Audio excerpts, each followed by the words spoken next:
Hi, everybody, welcome. This is the 2024 Mapping Freedom Symposium, our second cohort of our National Science Foundation Research Experience of Undergraduates. Here at Summit, I tried not to stand in line with the slides, so that's my better to look at it. Okay.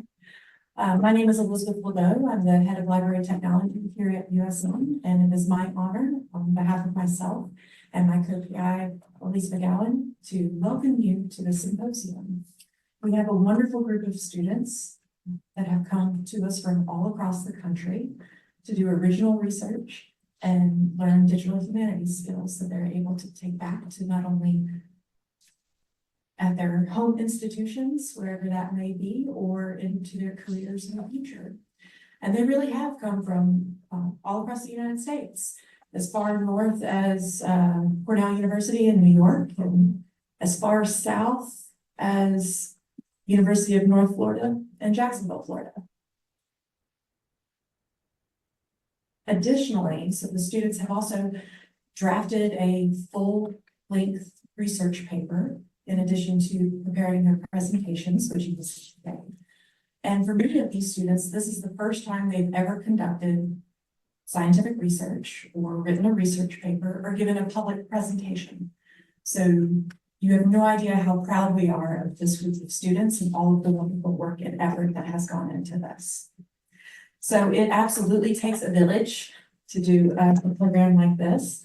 Mapping Freedom is a collaboration between university libraries, the School of Computer Science and Computer Engineering, the School of Humanities, and the School of Biological, Environmental, and Earth Sciences. Of course, we focus on bringing together undergraduate students from diverse backgrounds, especially those that are underrepresented in STEM and science and engineering and digital humanities, and enabling them to make contributions to the research field as a whole. So our program draws its data from the Civil War and Reconstruction Governors of Mississippi project, which is the brainchild of Dr. Susanna Yura, who is a former professor of history from USM. And those materials were digitized at the Mississippi Department of Archives and History and made available to our students. And our students took those letters, found common themes throughout them, geo-mapped those themes, built websites, and mapped all of their letters into visualizations to be able to see. So I think you'll be very impressed with the work that they put out over this. I want to give extra special thanks to everyone who has helped us out with this. In addition to Elise and myself, we have collaborators Kayla Stan from Geography and GIS, who is probably in the lobby setting up stations for you to explore these projects, both after the fact and at our intermission. Patrick Honey, who unfortunately is not with us today. I say unfortunately. He has just welcomed his first child into the world. We have insisted that he stay home with his wife and child and not attend today, though he really wanted to be here. We also like to thank our 3 graduate assistants, Chelsea Jones for computer science, Nicholas Garrett from history, and Anne-Marie Rangel also from history. And you will see them in the corners of the room and outside assisting as well. I'd also like to thank the Graduate School and the Center for Digital Humanities, the Speaking Center, the Writing Center, and our many workshop presenters. To name a few: Jennifer Brannick, Tisha Zellner, Haley Black, Michelle Fraser Robinson, Hannah Madonna, Tracy Engler, Sean O'Farrell, Kevin Green, and many others. So in addition to these digital humanities skills, the students have also been attending workshops on a variety of useful skills, from public speaking and academic writing to building a CV and applying to grad school. An extra special thanks to Rich Moan, who's our external evaluator, Darcy Conrad, who has done a remarkable job with the administrative paperwork and the mountains of bureaucracy that happens to make a grant come to fruition, and Mae Lawson, who's our self-appointed den mother for our students. We never would have made it without them, for sure. So please join me in a round of applause.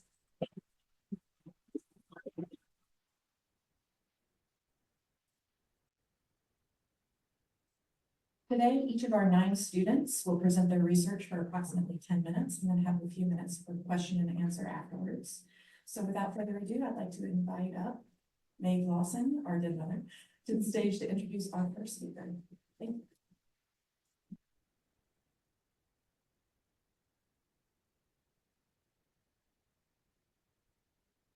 I almost said good morning. It's actually good afternoon.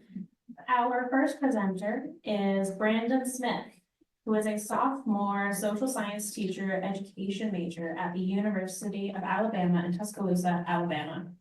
His presentation is titled, "What God Giveth, Man Can Taketh Away: The Cultural Conditions of Privilege and Identity."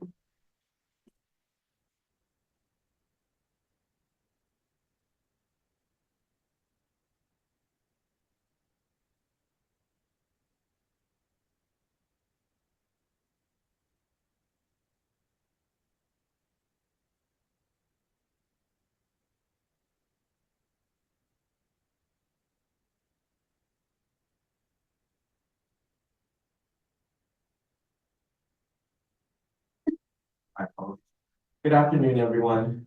Our project topic, the cultural conditions of privilege and identity, explores how different social groups were made distinct in the Southern United States. It is easy to believe that biology is enough to define who and what we are, but by examining the changes in Southern culture before and after the Civil War, I found that the opposite is true. My research was inspired by the formerly enslaved Sojourner Truth's Iowan speech given in 1851.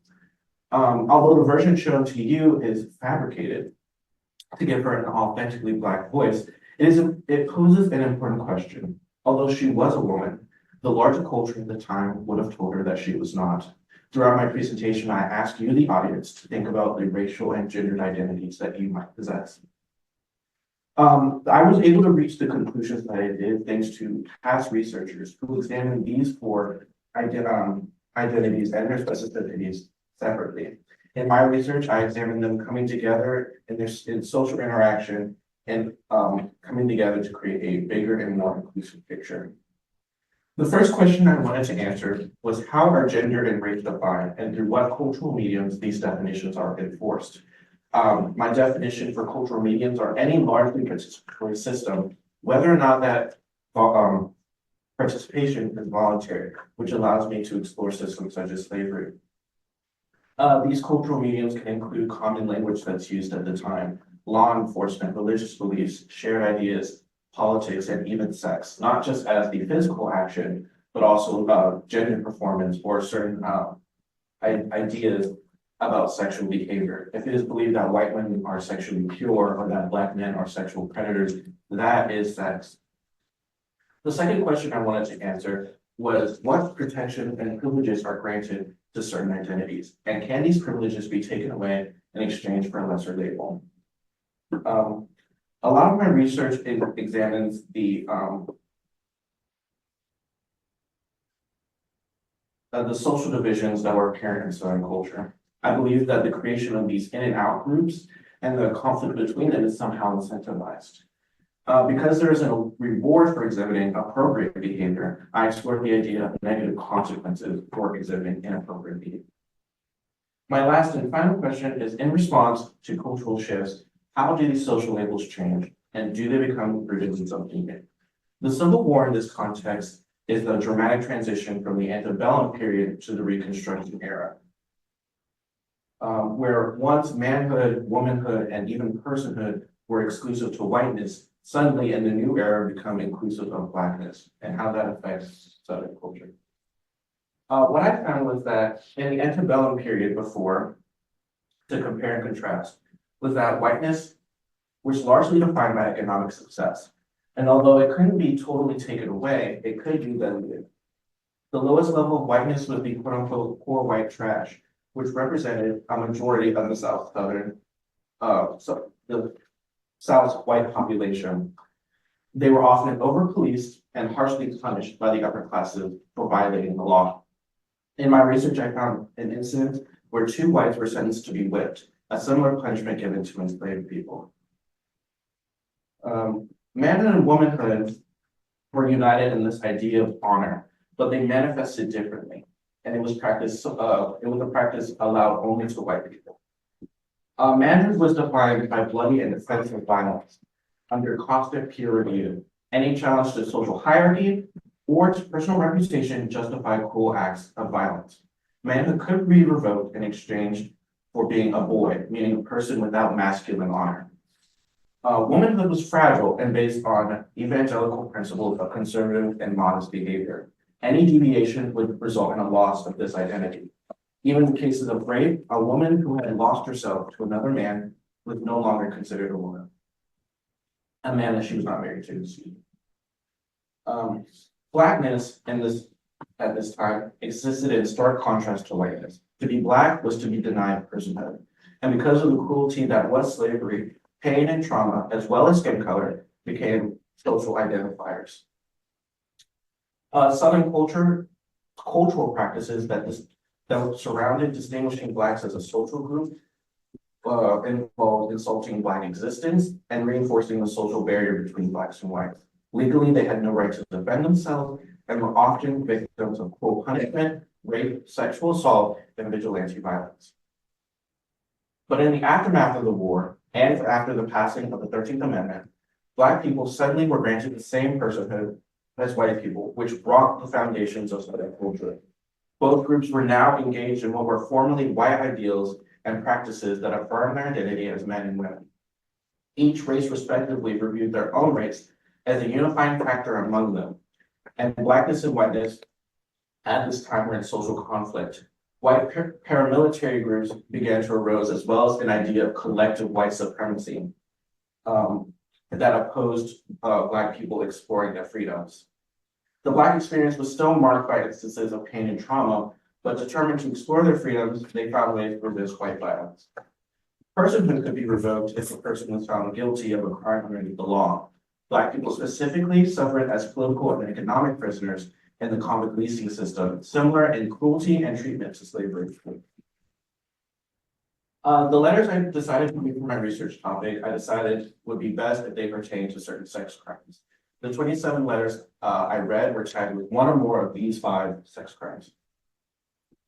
I chose sex because I found it as a unifying cultural practice with shared values that span outside of the Mississippi region. It allowed me to relate my primary sources to my secondary sources. And I also thought that by viewing instances of crimes in court would showcase how Black and white individuals both defended themselves or offended others in an attempt to achieve claims to innocence. After first finding my secondary sources, I chose my letters to then support my conclusion that I would come to. I picked out important information from the letters, including locations, names, the races and genders of the people involved, and important dates. And then using that information, I used a software called QGIS to create a map that I will show in just a second. My limitations were time. We were given 8 weeks. It was an 8-week program. And also access to letters. We were given a allotted amount of letters by staff members. My research was limited in racial and gender scope. I only considered Black and white identities and only men and women's identities. So I did not consider any queer identities that might existed at this point. The map I was able to create using QGIS looks like this. It's based on I mapped the letters based on the circuit county courts that charged individuals with crimes rather than the letters letters origin.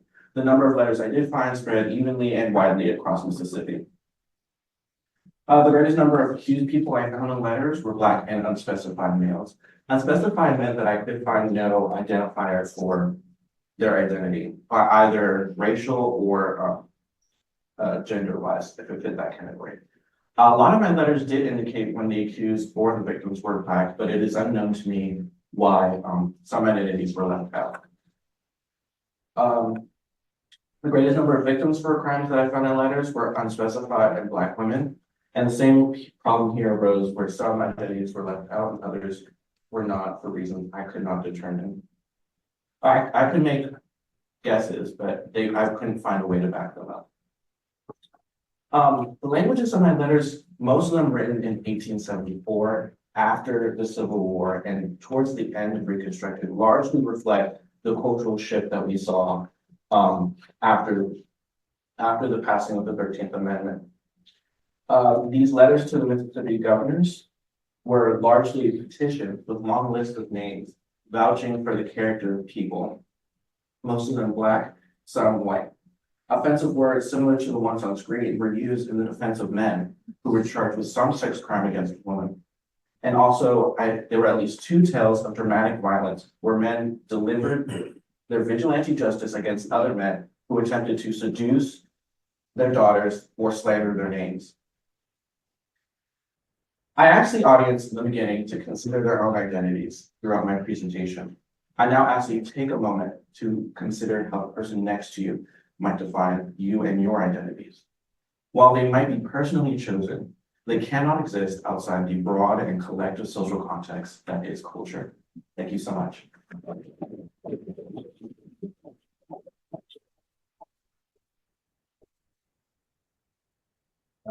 I said before, we have a few minutes for questions, so I'm ready when you are.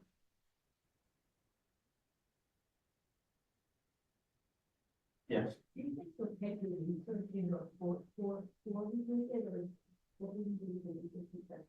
It's something that I've expressed a lot of interest in, especially considering the cultural time, the political time that we live in today. I'm not sure where I could take it, but I'm sure lots could be done with it. I'll offer a suggestion along those lines. I think it'd be interesting to sort of trace this forward to the post-Reconstruction era, sort of the rise of Jim Crow, and sort of see what that looks like, the comparison of, okay, maybe there's these signs of maybe some forward movement during Reconstruction, but then does that get totally lost? Kind of following that out, I think there'd be some interesting in there. That was definitely one of the things I wanted to do, but considering like the span of years that you're constrained to, I wasn't able to totally do that, but something totally worth considering. Yes. I'm a human trafficking researcher here at Southern Miss. I'm particularly interested in your sex work data and stories. So particularly we see in current narratives, the unfortunate realization of Black females being victimized, particularly here in the South. Can you speak to any of that? There was, I had 2 letters that pertain to sex work. One specifically was a Black woman who was accused of being a sex worker. Yes. A man had been accused of raping her, but because she was a sex worker, they used that to sort of not only take away her identity, but to make him the more sympathetic character in the case, to say that she couldn't have been raped because she having sex with other people that she was not married to with like a behavioral pattern that she exhibited. So that is one.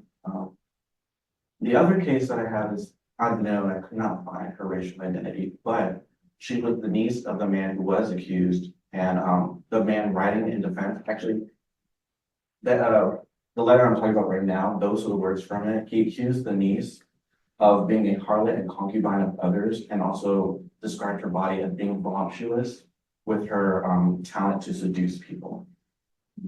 Thank you so much. You're welcome.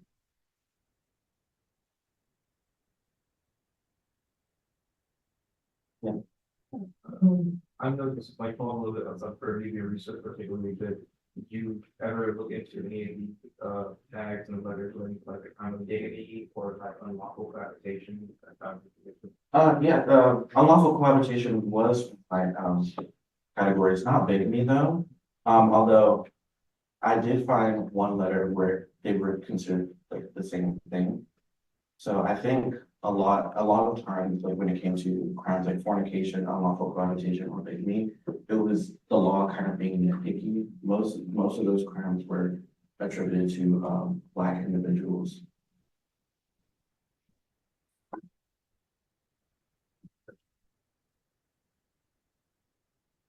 All right, thank you so much.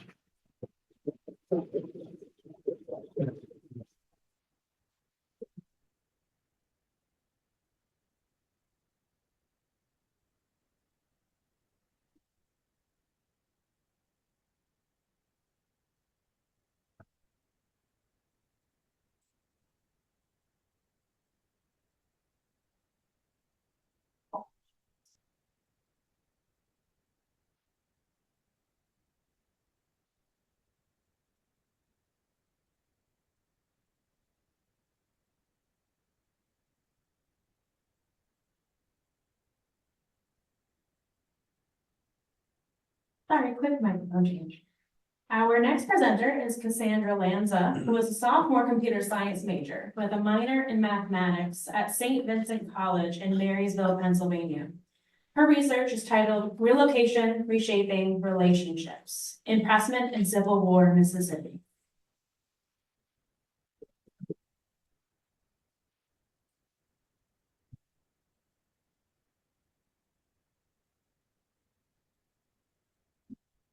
I'm excited to share my research today.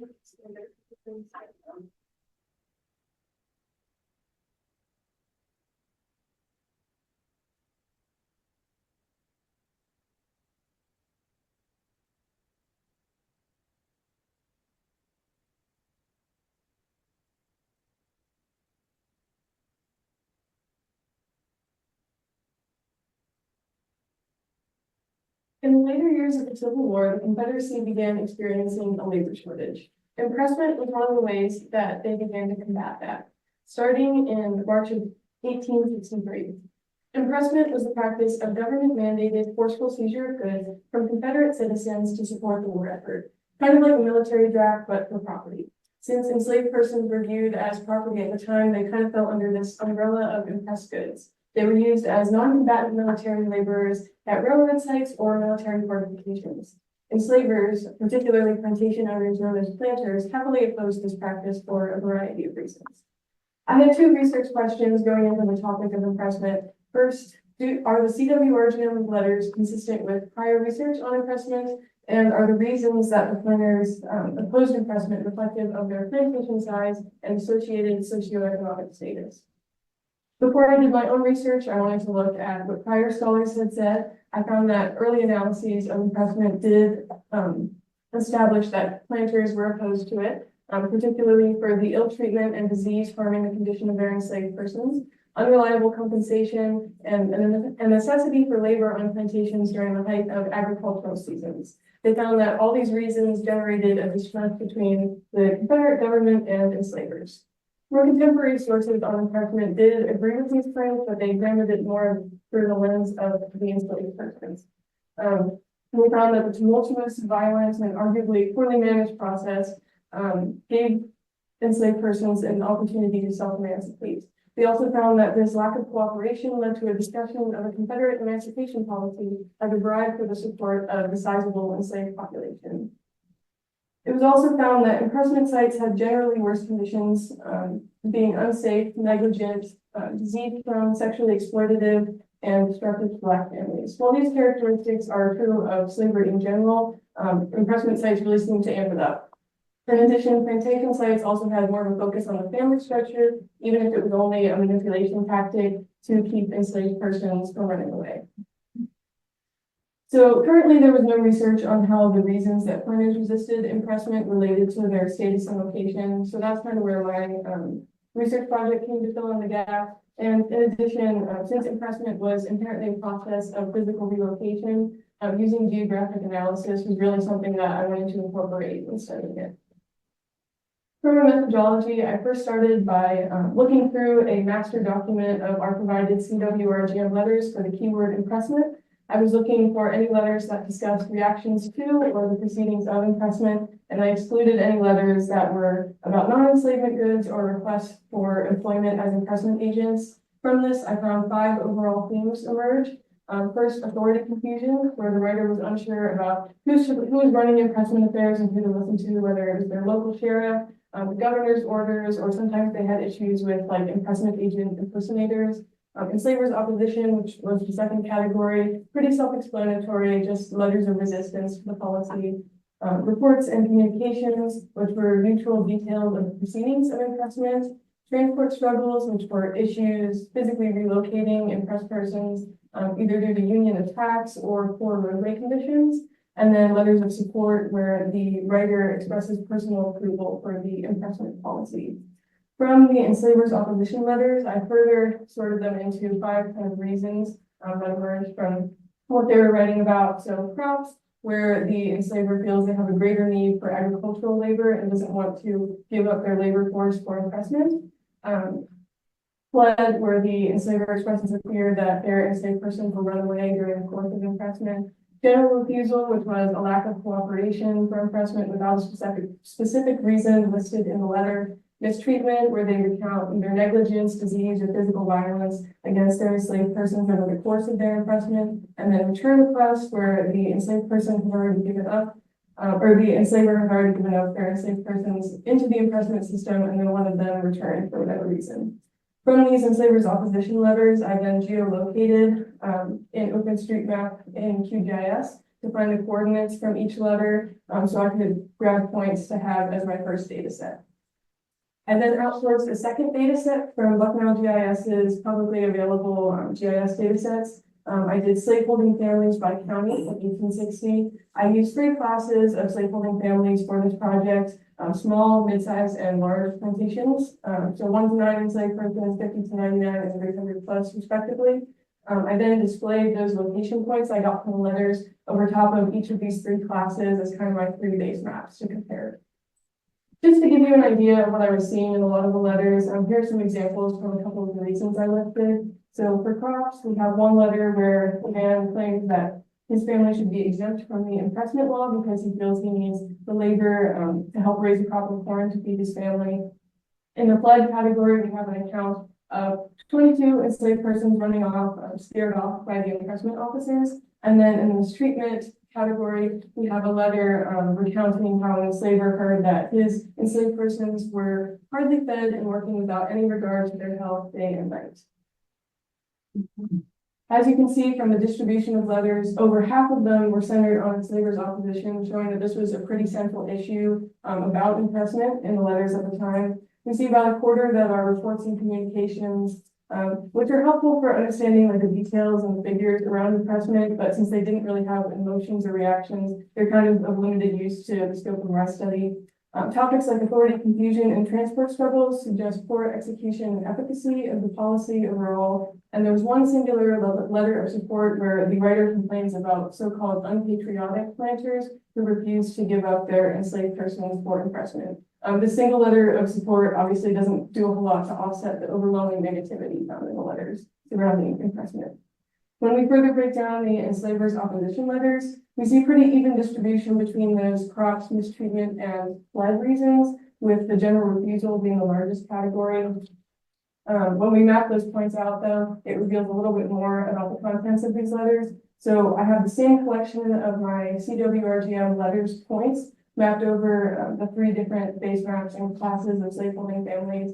We can see the points kind of move in a scroll from southwest corner of Mississippi to the northeast, which visually best aligns with the mid-sized planters. It kind of lines up with the small planters, but we see some areas of concentrated small slaveholding families that don't really have any corresponding areas in the points. And the large slaveholding families with 300 plus does not really match up at all. A couple other things we can note. The crops points are all the green ones, they're all pretty well concentrated in the southwest corner of Mississippi, which is just slightly offset from this mid-sized planter section. And if we look at the orange blend points, they're all around the borders of the state, suggesting an attempt to flee central Mississippi. From this data, we can conclude that the letters do seem to corroborate previous findings on impressment. It did seem to cause a rift between the government and enslavers, as we can see from the tone and topics of the letters. There was rampant mistreatment, at least that they wrote about as part of the letters, and many of the planters did feel that they needed plantation labor instead of giving up their enslaved persons for impressment. And it was also found, some of the contemporary sources said, that enslaved persons did flee as part of impressment, whether from fear or the general disorganization. It's important to note that enslavers did not have empathy for what their enslaved persons went through. Even though both parties had an interest in avoiding the horrors of impressment, they saw their enslaved persons simply as labor that they wanted to keep in good working order. For my second research question, I found that the middle-sized planters dissented the most, especially regarding crops. This makes sense when we consider the amount of labor that they would lose and their relative influence. So even though the small planters probably felt the loss of labor more acutely, they wouldn't have had the influence to write to the governor and feel heard, whereas the large planters would have had enough labor to perhaps not feel that loss as acutely, or even the influence to avoid it altogether. So middle class planners really lie at that intersectionality of those two factors. Overall, since impressment is inherently a process of physical relocation, I felt that it was really important to notice the geographic trends here, especially like with the clusters of flood points and cross points that overall expose patterns that you can't see by reading individual letters. In the future, I think further research should examine impressment over time and how it factors into the contemporary South's roots in slavery. Even though it only occurred over a period of 2 years in the Civil War, it really caused the government and enslavers to rethink their relationship to one another, while simultaneously opening up a space for enslaved persons to assert a modicum of personal independence and its national interest. Thank you.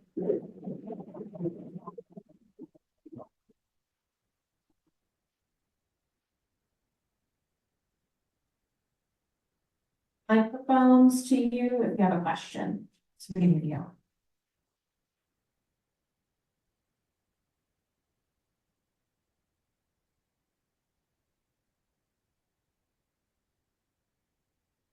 Cassandra, you did this really great job of showing that there's this quantitative difference between small slaveholders and large and middle slaveholders and large slaveholders.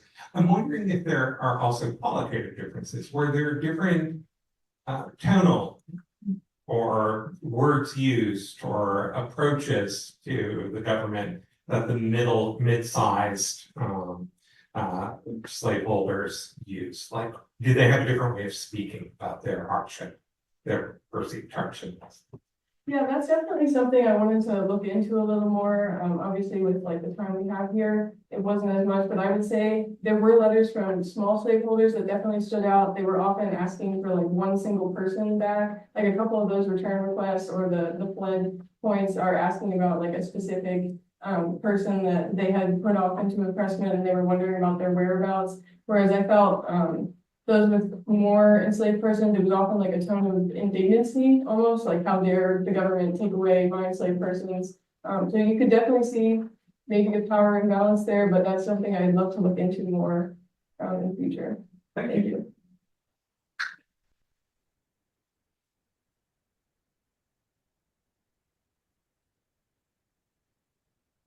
Other questions? I have one. I also enjoyed the presentation, and just out of curiosity, do you think what you found in terms of kind of a thicker correspondence from these middling planters, if you were to do this kind of research for all letters on all themes, do you think that would be the same? Like, do you think we just have more middle planters in general, or do you think there's something unique about impressment that's affecting them? I will say I didn't include the legend on there just so, at least for the, here, I'll pull it from that real quick. That kind of show the numbers of like population for each one. There was significantly more small planters. So that was something I was questioning. I was like, is it just like a population thing? Of course, with the scope of what I did, I can't answer that fully, but I will say it didn't seem to be like simply, oh, there was more people in that middle-sized class, so that's why it correlated.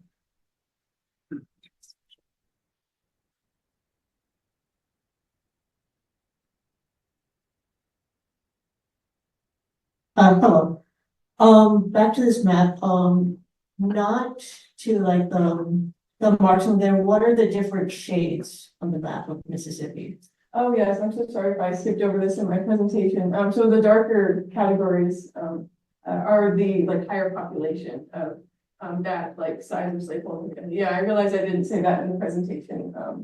But yeah, so the lighter areas, there's less of that specific class, and then the darker areas, it's kind of a gradient. Thank you. We have time for one more question.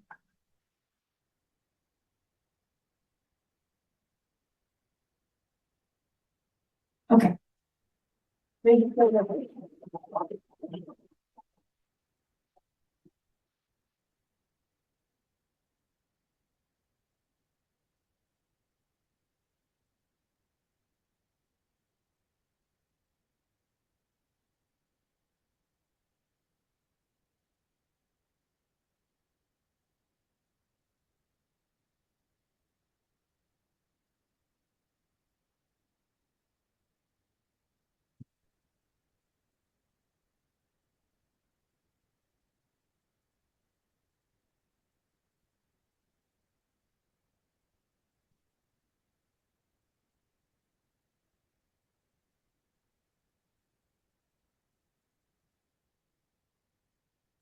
Okay.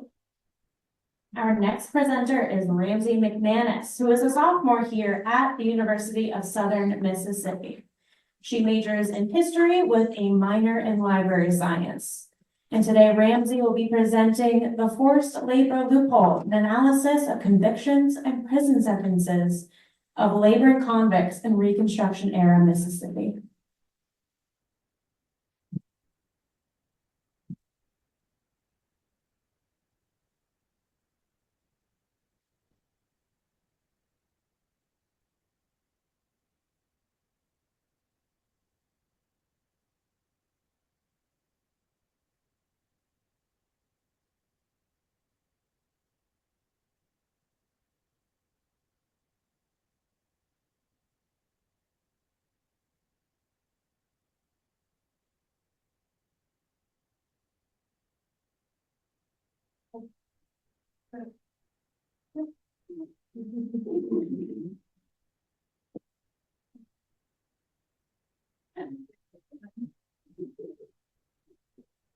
Hello everyone, thank you again for being here today. I'm excited to finally present what I've been working on for the past several weeks. I titled it, as you said, the forced labor loophole, convictions and sentences of labor and convicts in Reconstruction era Mississippi. I titled it the forced labor loophole due to the specific wording of the 13th Amendment. It says, quote, neither slavery nor involuntary servitude except as punishment for a crime where the party shall have been duly convicted shall exist within the United States. This essentially means that you can't force someone to do labor unless you convict them of a crime and imprison them, and then you will. And so it's essentially a loophole to abolishing slavery. To give you a little background context about the topic I'm talking about, the convict leasing system began in the South in the late 1860s. Mississippi operated one all the way up until 1901. It was abolished, but under these convict leasing systems, states leased and imprisoned people to perform unpaid labor for companies and individuals in exchange for a fee. State and county laws, including pig laws, which unfairly criminalized African Americans for crimes such as stealing farm animals, and vagrancy laws, which also criminalized them for either not having a job or a place to live. And racially selected prosecutions funneled large overrepresented populations of African Americans into prison institutions. And the specific convicts I will be talking about in this presentation were sent to the Mississippi State Penitentiary, which is not the same thing as Parkland Prison. That opened in 1906 or 1901. But the state penitentiary was opened in 1840, and it was constructed using convict labor as well in Jackson. And then during the Civil War, all 40 inmates were pardoned and put into Confederate service. And then the penitentiary was converted into a munitions factory. And then General Sherman's army captured it in 1863 during the Atlanta campaign. It reopened to inmates in 1866 and operated a convict labor leasing program. These facilities remained in operation until 1894 when 3 plantation sites were bought to lease inmates out to. So the problem I had, or not the problem, the thing I noticed when I was reading through the literature about convict leasing is that there is a specific lack of information regarding convict leasing in Mississippi. There's a lot of literature written about the system in general, but when it focused on specific states, it was usually like Georgia or Texas. And then the research areas I wanted to go into here were what these individuals were convicted of and what their sentences were. And then what companies and businesses were utilizing convict labor and what types of labor were they being made to perform. And then I wanted to look at the influence of race and gender on these factors. And then since a lot of the letters I looked at were pardon requests, I wanted to see who requested them and why. Here's some of the literature I looked at early on when I was learning about convict labor. There are 3 kind of themes I noticed throughout. One was that convict labor leasing was essentially a replacement for slavery. Cohen, in his preliminary analysis, he looked at state laws for convict leasing. And he made the point that they defined white peers and ideals more than the actual system. Because he made the point that. Sorry. He made that point. And then, and Mancini's work, he tried to argue that the system was worse than slavery because there is less risk of economic loss because these companies were essentially renting out this labor rather than owning them, which was a situation during slavery. And then another thing I noticed were the factors driving convict leasing, which were economic and political. Harper argues that industrialization increased the demand for labor. And there's also a demand for cheap labor since slavery was abolished. And then this is another consolidation for white supremacy. And then the third thing was racial disparities in prison populations. And some of the studies on Georgia that I mentioned earlier, authors noted that after the Civil War, Black prison populations increased exponentially. For my methodology, I went to the CWRGM website and I went under the convict labor tag. And then I went through, I think there were about 101 letters. And then I went through all of them that mentioned crime because I wanted them to include the name of the convicted individual, the crime they were convicted of, and the length of their sentence. On the right is a letter or a document about Charles Miller, who was convicted of larceny in Marshall County and sentenced to 2 years. When it was known or when it was included in the letter, I also included their race, their gender, the location and conviction, and whether they were being requested or whether someone was requesting a pardon for them. I excluded any convicts not sentenced to the state penitentiary, but I think there was maybe one letter that mentioned someone in a county jail. And then I also excluded convict labor outside of Mississippi. And the resulting data set I have was 37 unique documents, and mentioned within these documents were 93 laboring convicts. These types of documents included petitions, jail escapes, reports, etc. And the dates of these documents range from 1868 to 1876. For the mapping portion, I also used QGIS and I utilized 1880 census data, and you will see my map later in the presentation. These were two quotes that stuck out to me when I was going through the letters. This first one wasn't one that I included in my data set. It's a letter from Z.A. Phillips, who would go on to become the superintendent of the state penitentiary. But he's basically discussing like his advice for reconstructing the penitentiary. And he says emancipation will require a system of penitentiaries. And he talks about the kinds of labor that he would expect Black people to do. And he said that he expects that there will be a difficulty of working the two races together. And then this one is from Governor Alcorn in regard to a pardon request for a young woman named Ann Parker. She was a young Black girl, 15 years of age. But he says the penitentiary system is a farce upon the punishment of crime. The prisoners are made mere chattels for traffic, which I thought was interesting because he's actively contributing to this leasing system by making contracts with lessees. So for my first area of crime, I found that most of these convictions were larceny, which is kind of a fancy word for stealing. It's the legal taking another's property with the intent to deprive them of that property. There were 40 counts out of the 93 convictions I found.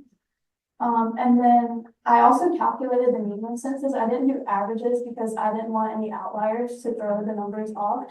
But the longest sentences given were for murder and rape, and all of them, anyone convicted of murder or rape was given a life sentence, all except one man who was convicted of murder and sentenced to death. For labor, the specific types of labor mentioned were manufacturing, work on plantations, specifically cotton plantations, work on railroads, and working on levees. Sometimes when I was reading throughout the letter and they were talking about their sentence, they would mention like either imprisoned at hard labor or kept at hard labor. And I found two specific lessees of the prison mentioned. The first one is a businessman by the name of Edmund Richardson. He lost his fortune in the Civil War and pretty much gained it back through convict leasing. He leased the state prison out from 1868 and 1872. That bottom left picture is like, I guess you'd call it like a stamp on the letter, but it basically lists the kinds of things that he was manufacturing there, and he also owned several plantations throughout the state. And then French and Jones leased it out from 1875 to 1880. And they were essentially, unlike Richardson, they were basically intermediaries. So they would release these convicts out to other companies. For the race and gender section, I did not find as much information as I hoped I would. A lot of times the letters never mentioned the specific race of the person, and when they did, it was usually like a report of a jail escape where they had to describe the person so that they could be caught. So they would say their complexion was either dark or fair. So I was able to confirm that 60 were people of color and 3 were white, but 74 remained unknown. And for the genders of the people, 86 were male, 7 were female, 2 of which they mentioned were pregnant. There was a report of an 1870 examination into the prison that did mention that there were 80 prisoners there at that time, and 21 were people of color, 59 white. So about a quarter of them were Black, but they also mentioned that there were 114 prisoners being leased out for plantations, most of whom were Black. This is the maps that I made. So for the first one, we have represented in like the darker values is the county where Black populations were higher. And I noticed that and then the little points are counties where people were convicted. I noticed like a little bit of correlation between that, but I didn't want to base it solely off of population because that doesn't include the white population. So I looked at that as well. And then I created a percentage of what population of the county was Black, and I noticed more of a correlation with that. The darker values have more points. So even though I couldn't find stuff about race in the letters, I thought it was interesting that most of the convictions were coming from counties where a majority of people were Black. With regard to pardons, I found 78 mentions of pardon requests. Only one of them came from the convict themselves. Usually it would come from the penitentiary superintendent or citizens of the county where the person was convicted. And a lot of them came from the 1870 examination committee I mentioned earlier. For reasons I expected there to be more reasons of like this person is not fit to work this hard labor or they're too weak. But I found one mention of that. Usually it was just something about wrongful convictions or unfair trials. A lot of it was this person has good conduct or they expiated their crime, which basically means they atoned for their crime or atoned for what they did. And then a few of them mentioned that they were just under the influence and they like did commit the crime, but like they shouldn't be punished for it. So the argument that I'm making is essentially the same thing that the other literature I mentioned was saying. That although slavery had been abolished, convict leasing during the post-Civil War years was another form of bondage for African Americans. I hope that this research fills the gap that I mentioned earlier about the lack of information regarding the system in Mississippi. And I think this matters because although convict leasing ended in the early 1900s, prison labor exploitation still exists. According to the ACLU, more than 76% of incarcerated workers say that they are required to do work or face additional punishment. Denial of opportunities to reduce their sentence and the loss of visitation. They have no right to choose what type of work they do and are subject to arbitrary and punitive decisions by the administrators. U.S. law also explicitly excludes incarcerated workers from the most universally recognized workplace protections. They're not covered by minimum wage laws and not afforded the right to unionize. I also wanted to mention this earlier when I was speaking on the 13th Amendment. I found out that Mississippi had not ratified the amendment until 2013. They tried to ratify it in 1995, but no one reported it to the U.S. Archivist, and they realized this later. So about over a century later, we actually ratified that amendment. If I wanted to go into future research on this topic in the future, if other people did, I would really like to look at, court transcripts from these county courts. Because my letters were so limited, I was just kind of relying on the writer of the letter to say, like, what they were convicted of and what their sentence was. I think there was maybe like one court transcript in there. So I could get more information on these people and what crimes they were convicted of.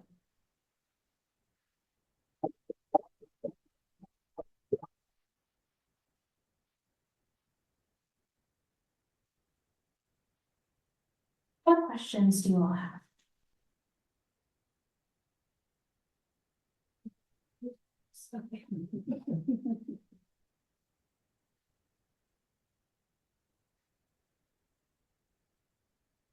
I actually have two questions.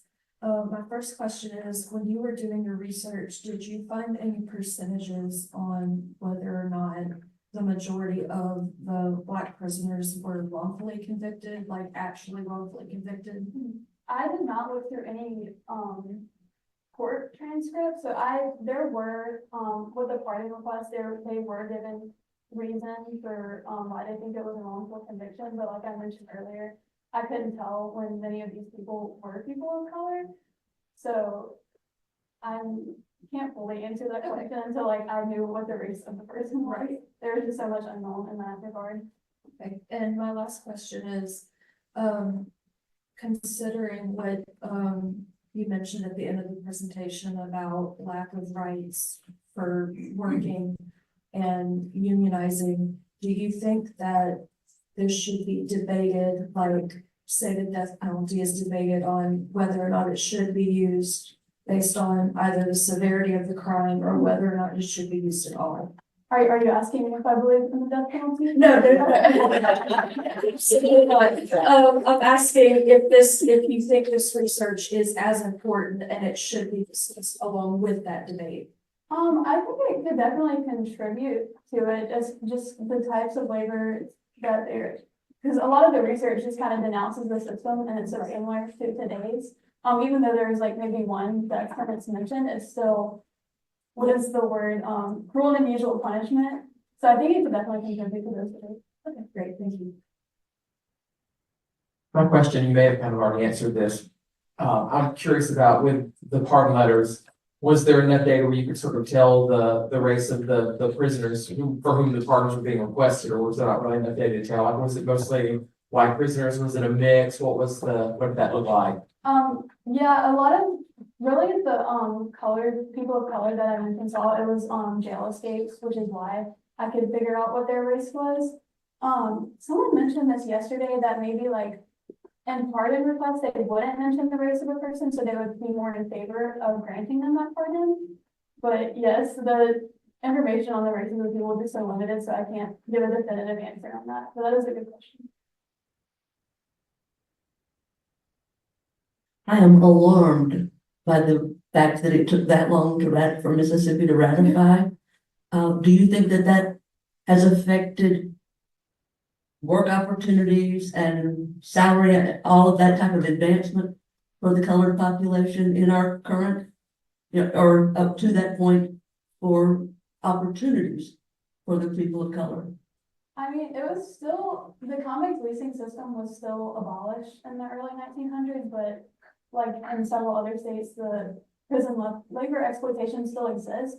Wouldn't say it's particularly to do with that lack of ratification, but the 13th Amendment still stands, so that loophole still exists, even though the convict leasing system don't exist.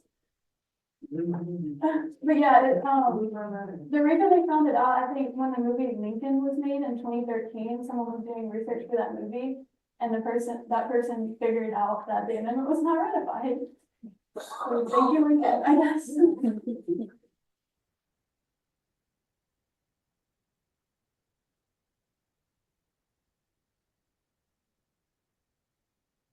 Another question about the pardon requests. For the folks, the citizens of the counties who were requesting the pardons, did you notice if that was like a certain population, like families, politicians, employers, employers? I didn't get enough data on that because it was kind of like a list of their names. But I know that usually the people were just saying like, oh, they're a good person, they have family to get back to, they don't deserve this song of punishment, but I'm not sure what the identities of the people in that county were. And there was one letter where it did divide the people that county into white and people of color. I don't know why that was, I guess that was important in that request, but yes, thank you.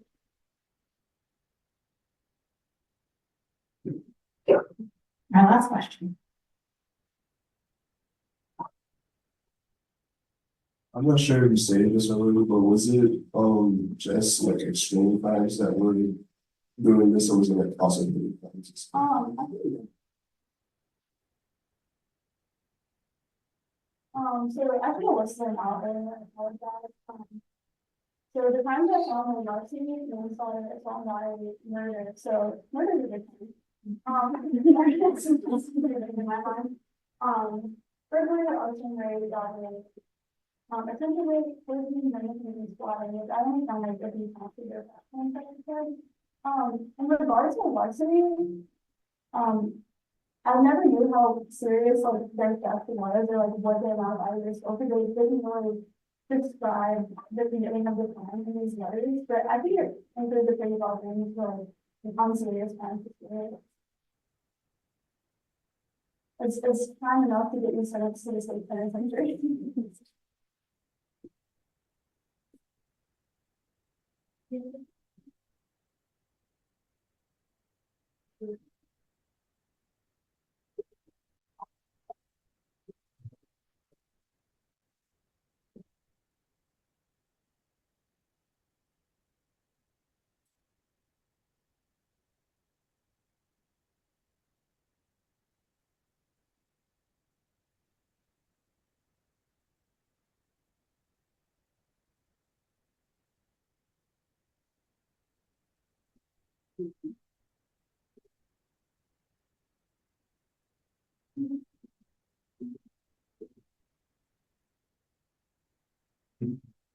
Okay. Thank you, Lindsay. And our next presenter is Bruin Taylor, who is a rising senior at the University of North Florida in Jacksonville, Florida. They are double majoring in history and religious studies with a minor in Africana studies. Bruin is presenting Reconstructing Congregations, African American Churches in Mississippi in the 1870s.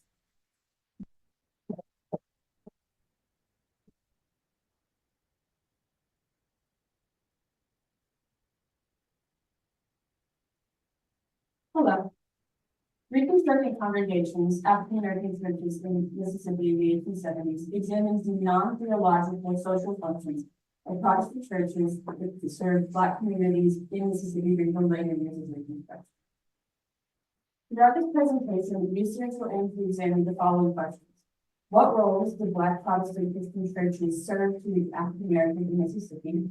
How did these religious environments differ from religious environments like slavery? And how did white Americans interact with these societies? By the 1870s, African Americans were using Protestant Christian churches to create things of community building and political movement independently from white control. I argue that in these independent spaces, African Americans exercised citizenship and freedom in ways that threatened white supremacy in the Reconstruction era of Mississippi. This research is relevant to the larger study of American history because religion and religious communities are two of the most powerful motivators throughout history and still today. Examining how religious communities use their religious spaces and identities outside of a theological context allows insight into the needs and values of those communities.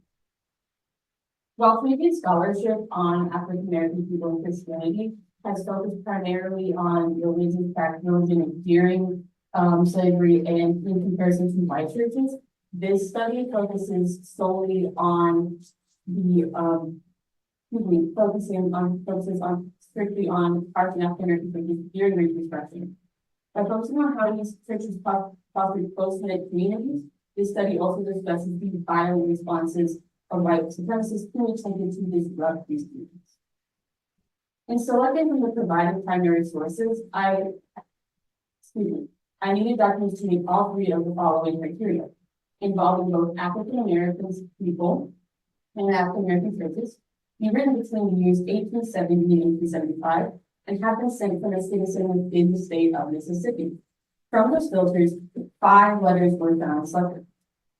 This study does not examine the church's theological approaches or the citizens' theological beliefs. Instead, the study examines religion as a social identifier and connector among Black Mississippians. The methodology examines religion and religious content referenced in the letters, not the beliefs of the individual. The content of the letters were examined under the theoretical mindset of reading along the Bible string, as described by story about the rivers of Columbus. Under this practice, the study is able to examine the archival documents and find indications of topics and individuals that may not have been written directly in work. By entering the coordinates of, for the use of mapping in the project, QGIS was employed to create the map itself. By entering the coordinates of where the utilized letters originate from, one can see that communities of African American churches across Mississippi fostered the same types of environments rather than selective congregations. Prior to emancipation, African American religious practice in the South were directly overseen by white masters. Regulation could be that of a white overseer sitting in on a Black church service. Christian missionaries coming to preach to enslaved people with the master's consent, or the white masters preaching directly to the slave individuals. This effort to control religious means of enslaved people was not only to control the doctrine, but also to control the general organization of enslaved African Americans. While enslaved African Americans did hold meetings without the master's knowledge, these meetings were held in secrecy and, if discovered, could be punished by whatever means the master deemed required. Under these rules, enslaved African Americans were denied religious freedom of American citizens and held under the ruling of white criminals to free during slavery. During the Civil War, Northern missionaries continued a similar practice of paternalistic preaching. As Black Americans fled the South, Northern missionary groups came to camps with the intent to aid and evangelize. Although these missionaries were abolitionists in nature, many viewed themselves as quote unquote civilizing these individuals. With the use of religion, white Northern missionaries pushed Black individuals to conform to the style of white Protestant citizenship that they believed in the North. Many of these missionaries viewed their work as preparing Black Americans for freedom, a task that they believed could only be done by white. These missionaries continued the previous trend of white paternalism as previously mentioned in the South. It would not be until after the Civil War that African Americans across the South would become masters of their own religion. Religious freedom was a mark of American citizenship, as African Americans embraced wholeheartedly. It was especially true for African Americans who practiced Protestant Christianity, the dominant religion in the United States. In contrast to Protestantism, other branches of Christianity, such as Catholicism or Mormonism, were viewed as other by the overwhelmingly Protestant country and did not equal a synopsis identity as an American citizen. Throughout the 19th century, Black Americans would take up Protestant Christianity to align themselves with the larger view of what American citizenship looked like. During Reconstruction, Black churches grew rapidly as free people sought religious autonomy and community. As these churches grew, they would become support networks, meeting houses, political hubs, and marks of citizenship for the Black Americans. From the total of 5 letters that were selected by the Methodology Project, 3 of them were written by Black citizens. In these letters, Black citizens described the presence of violent attacks by white perpetrators towards them and their church buildings. Additionally, these writers make reference to their connection to Protestant churches, larger communities of Black individuals, or general use of the church building. The other 2, written by white city officials, carry similar descriptions of white terrorists attacking African American communities across Mississippi. 3 consistent themes were found in the selected letters. Firstly, African American Protestant churches built strong community ties and aided one another. For example, one man named J.M. Patrick, who feared the Ku Klux Klan was going to kill him due to his outspokenness against the group, stated, quote, "I have 2 to bear 1 that will sustain me, but my friends cannot stay with me all the time," end quote. J.M. Patrick is a self-proclaimed member of Methodist Church for 27 years. And he appears to have a sizable community to aid Methodist. In two of the other letters, one Sheriff Burton and one A.W. describe the presence of the community in Lee County coming together to identify a group of like-minded who destroyed their local church. Similar to the previous example, one can assume that members of this community were also members of the African Church. And while the church is not explicitly religious in nature during these letters, it is still a central point of the community and the actions of them. The documents also show the church building as a place of practicing citizenship. In a letter signed by 300 citizens of Warren County, their expression of citizenship is very apparent. Besides the writers openly expressing themselves as citizens, they emphasize their inability to assemble and discuss matters in their church building or its townhouse. These citizens are obviously describing freedoms under the First Amendment of the United States. Though this act is being actively disrupted by terrorists within the community, the statement highlights how the church became a place to participate in these freedoms. Looking again at the letter of J.M. Patrick, he references his activity of the Methodist Church for 27 years. Similar language can be seen by white citizens who were appealing to the government for pardons. An example, one James Phelan in 1865 described himself as having both the character of a true man, a Christian, and a patriot, unquote.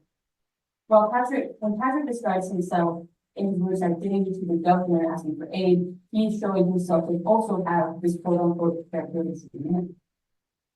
Lastly, each document discusses the destruction of church buildings coinciding with an attack against a Black citizen. While acts of violence were not uncommon at this time, the presence of violence in these churches speak to the larger place they held in communities that existed in. It shows that these churches were actively used, and the momentum made by the communities occupying them was a threat to white supremacists in the area. The presence of violence against Black Protestant churches itself presents itself across the city. As seen in this map, these are the locations of the letters I used. This one dot up here is actually two letters from the same location. But it shows that this is not a consolidated occurrence to a specific church within Warren County, but something that existed across the state.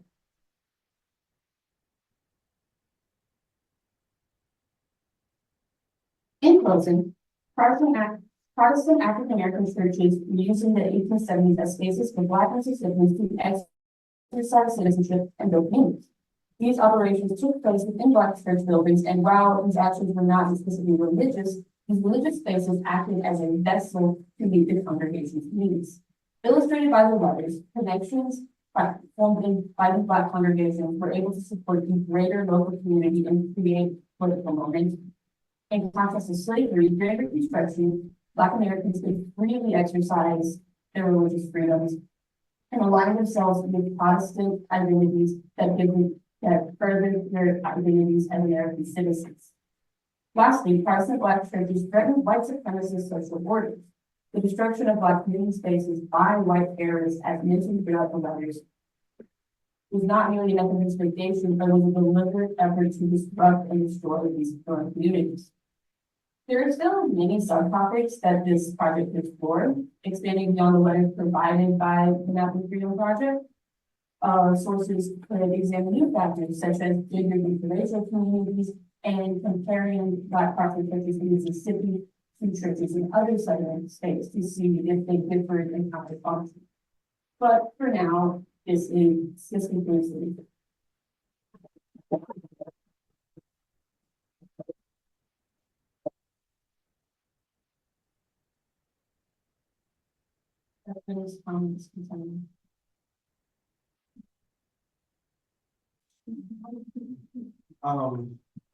Why only letters from between 1870 and 1875? Why not, like after immediately after? That would be something we're into going forward from the provided sources. That was the timestamps that I could find. But like most of the ones that were written before the 70s were by individuals describing their like similar to, the Chicken Phelan, who's describing his own, alliance to a church to show himself as a citizen. No, from what I could find, there wasn't much prior to 1870 in the provided sources that referenced African American churches or African American Christianity. Good question. Going forward, definitely expanding upon the time stamp would be very beneficial. I have a question. So you talked about how these spaces serve as places for community gatherings for these Black communities. Could you give any examples of kind of the specific, I guess, ways that you use those spaces, to organize as a community outside of just, church? Right. So in the letter from the 300 citizens of Warren County, they discuss how they want to meet within the church to discuss politics and planning for gatherings and other movements. Primarily, it's coming up on a vote on an election time.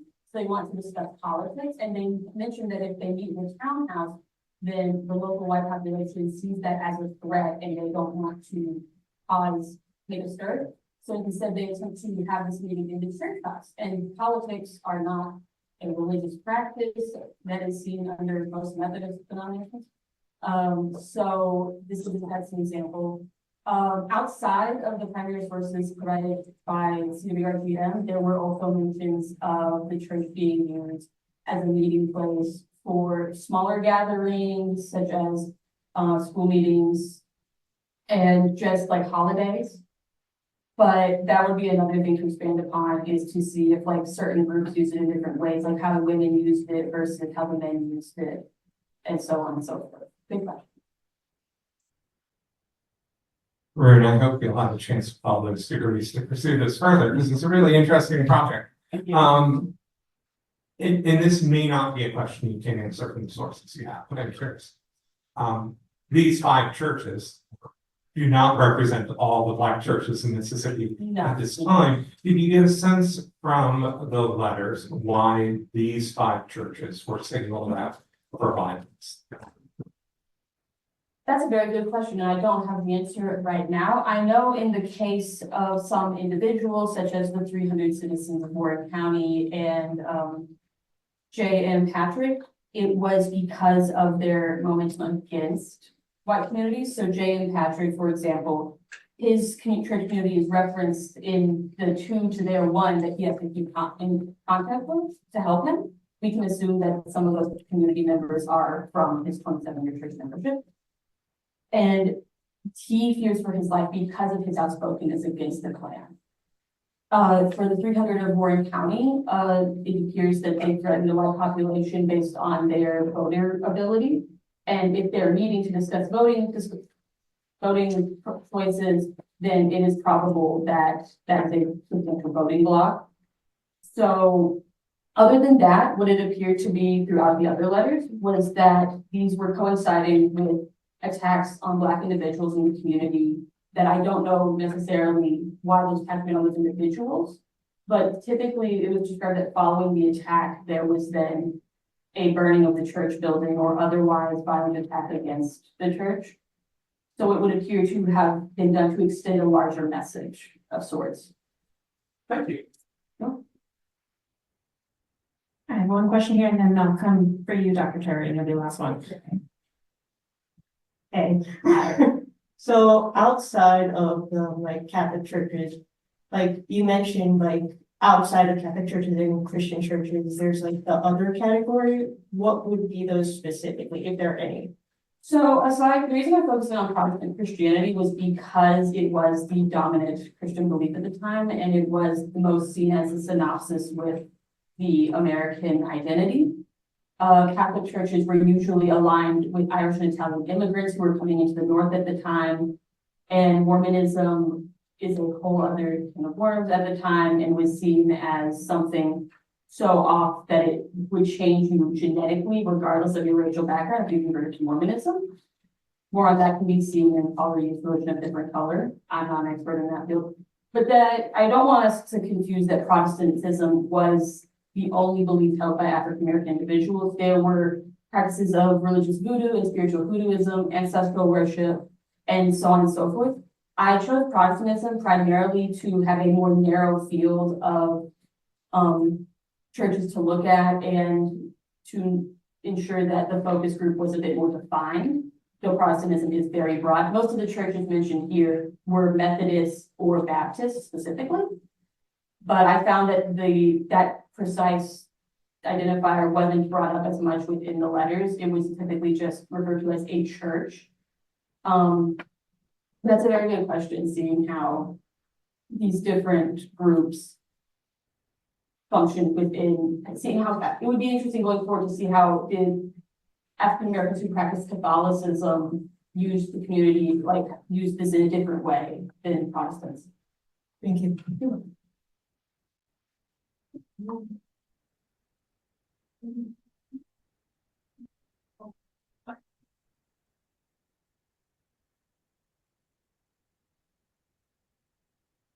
Thank you so much for this. It's very interesting. So I actually have one question and one comment. My question is, I'm sort of interested in why you chose 1875 as the ending point. You talked about like the origin point, but as I'm sure I was also curious about the timing of that Vicksburg letter, because of course there was the big massacre, racial massacre in 1874. And so I think that there's probably something, and then of course, there's a massacre in Clinton in 1875. So there are these big racial massacres that are a function of Black power. It's very real. And in a place like Vicksburg, it's definitely there. So I'm curious about kind of why you stopped in 1875, or just to encourage you to kind of keep on and look past there. Don't just go earlier, look later too. And then the other thing I wanted to just mention as a comment is that what you're saying about churches being political spaces resonates, especially with what happens with the civil rights movement,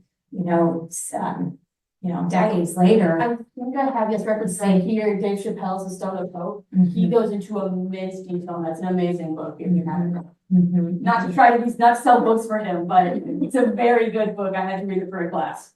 Excellent, excellent. Yes. So, I think there could be even more opportunities to kind of theorize political spaces that are not typically seen that way, especially the church, because there is more written about that too. So sorry, I just want to know mainly why you stopped in 75. Right. So similarly to why it starts at 70, the letters provided mainly existed within that 5-year time frame. There wasn't much past that in terms of African American churches or African Americans mentioning their religious affiliations. They do reference, I believe, within, oh goodness, was it the 300 of Warren County? The letters do reference the Clinton massacre that you brought up and how they're concerned that I believe it's in the letter from the 300 citizens, that part of their concern that they don't want to meet in the townhouse is because they are worried of stirring up something that would form to a scale of Clinton. But I do think that going forward, looking at how these coincide with these violent massacres and then continuing forward into the 20th century and eventually catching up with the civil rights movement and Mr. Chappelle's work, then I think that would be an excellent idea going forward. Thank you.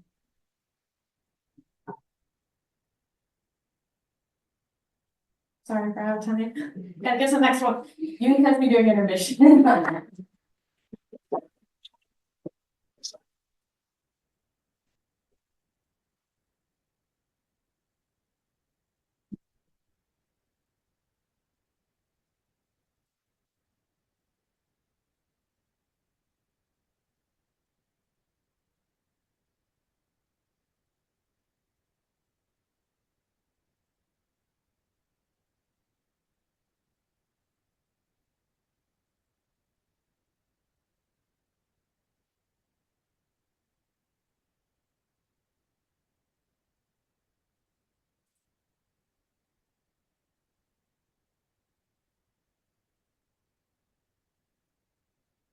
Dealing with the lack of pockets in women's clothes. Okay, our presenter right before intermission is Ariana Younger. She is, sorry, so many names on here, a junior sociology major with an anthropology and archaeology minor here at the University of Southern Mississippi. and she is presenting her examination of Ku Klux Klan activity in Mississippi from 1865 to 1875.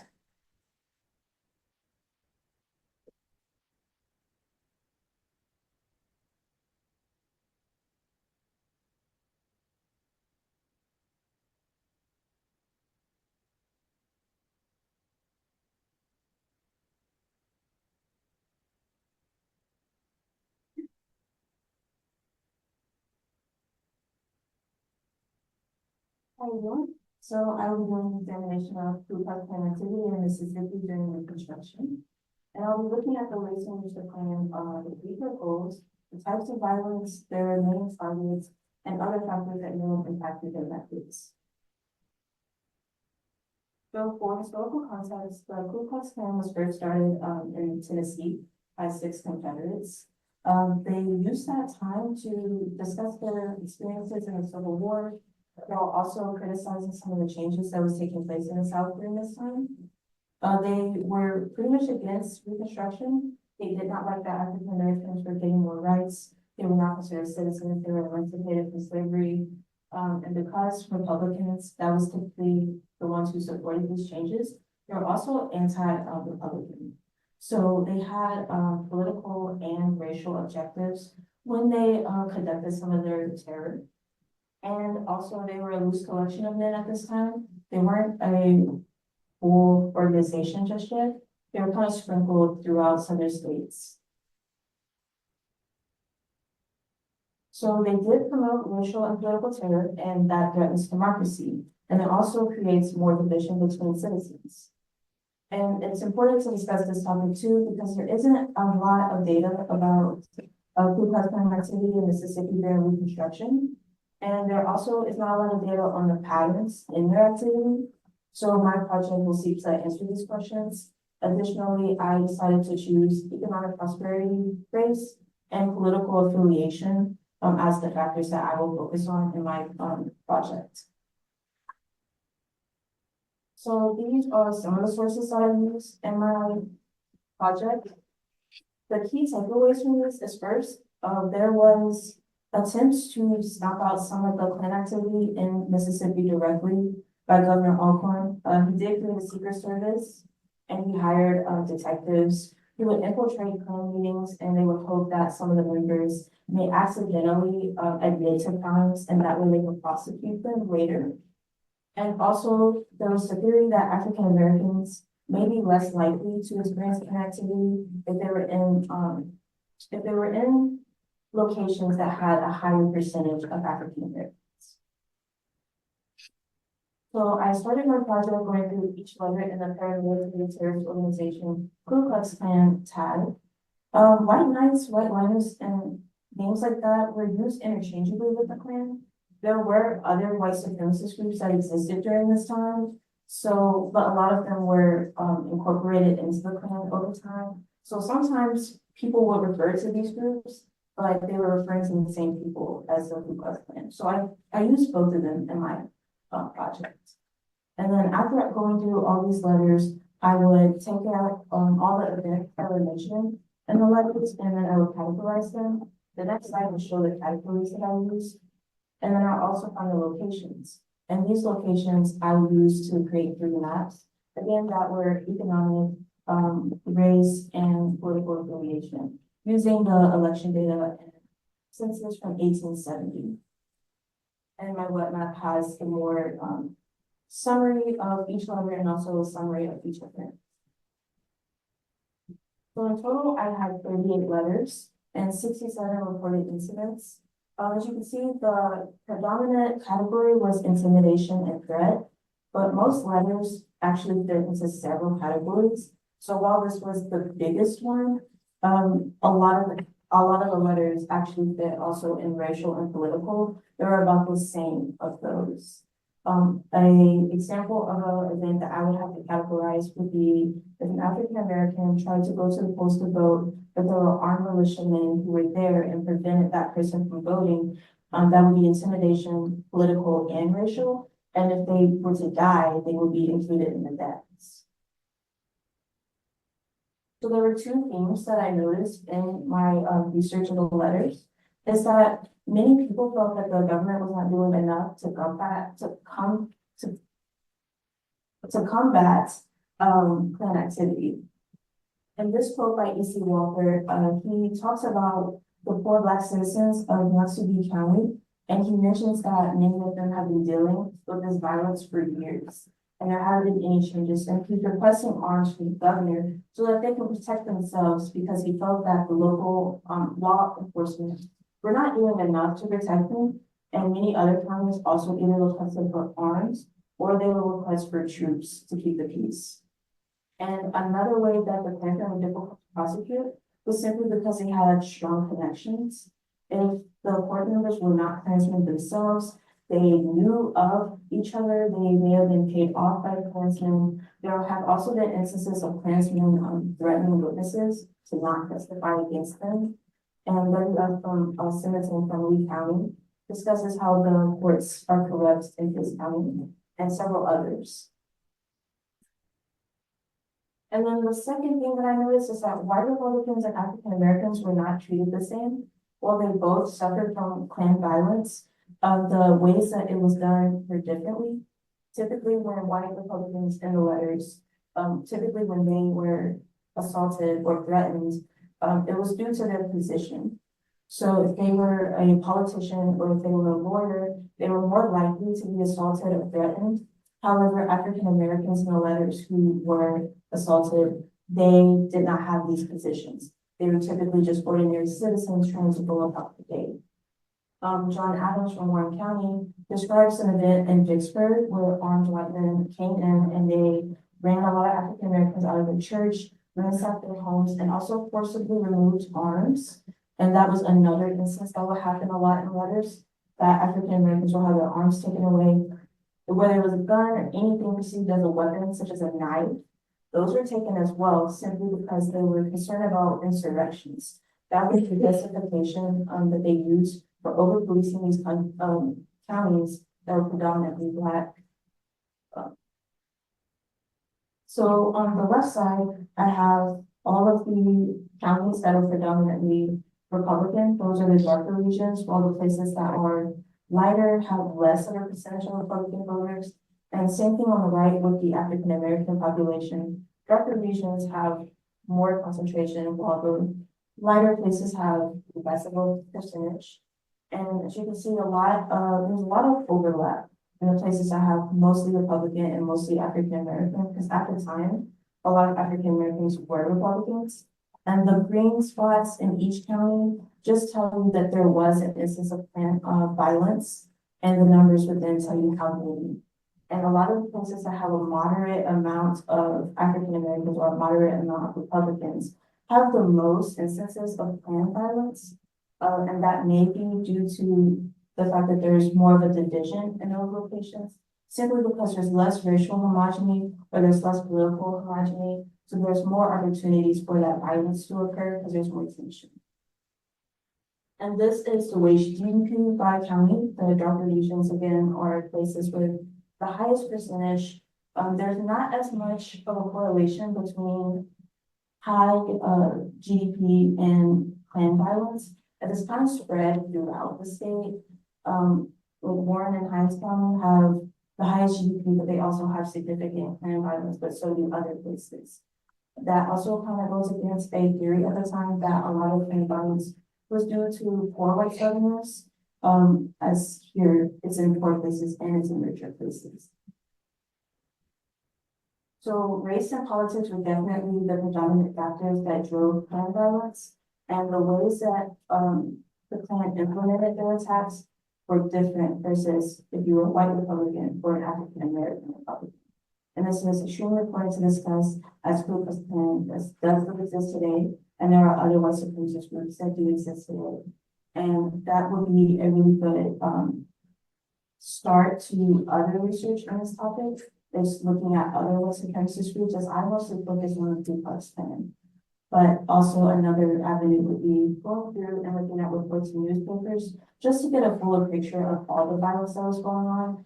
As I understand that some of my data is a little biased, some counties were overrepresented, while some weren't represented at all. And these are the references that I use. Thank you.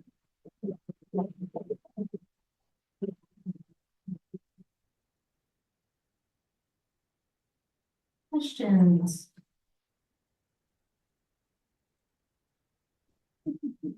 Jalen, raise your hand first.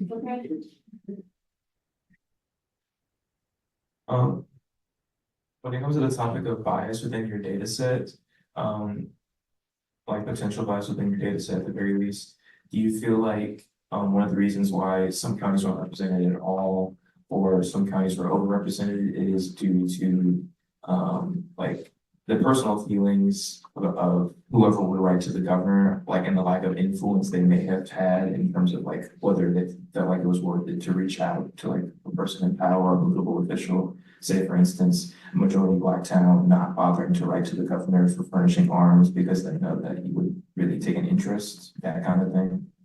That could be a reason. I noticed a lot of the letters were in fact from white Republicans rather than African Americans. So that very well could be a part of it.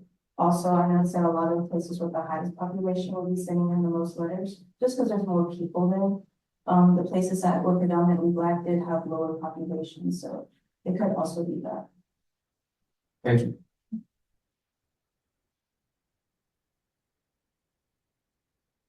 Jalen already asked my question, because I was gonna ask about who wrote those letters, but I think you already covered that, so.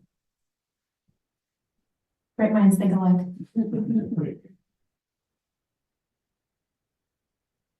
I kind of wonder about, and really this could kind of be asked, I guess, about all the presentations in general, but the role that literacy plays in a lot of this, right? Because if you're going to be writing these letters, you have to know how to write, you have to be literate. And so I wonder if that may sort of skew some findings too, where you have some of these more populated areas where you're going to have a more educated populace potentially that is writing these letters versus some of these smaller areas that may not have access to those same, educational opportunities, may not know how to write those letters, even if that may reflect in some of the data that you find in this research. Yes, it definitely did. I also noticed differences just in the grammar that was used. You could definitely tell who may have had more education or places where people were not more literate. So yes, that's definitely a good point too, and that may have created more bias.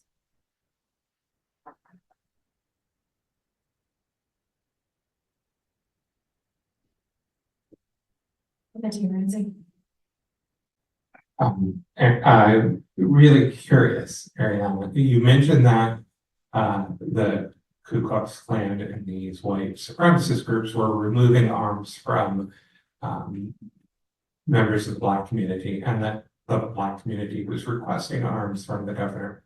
I'm curious if there were any complaints, and this may not have fallen into your research, but if there were any complaints from the white communities about armed Black resistance. I actually did not see that many instances of armed Black resistance. I saw a lot of talks of worries of Black resistance. That was the main thing that I saw instead. But there were a few instances in the case of one of the letters that I mentioned here, where there were Black communities who were wanting arms, yes, to protect themselves. Thank you.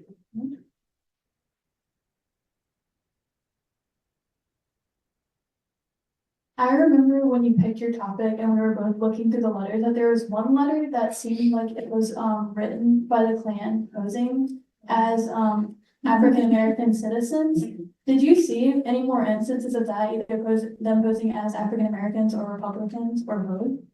I actually didn't. I saw one letter that was directly from the Klan, and they were threatening the governor that they were going to kill him. But I haven't seen any more instances of them possibly pretending to be someone else. I guess that I thought of that because they were speaking about the grammar that was used in the letter, and we talked about how the grammar that they used in that one, they were almost trying too hard to make it sound like it came from African.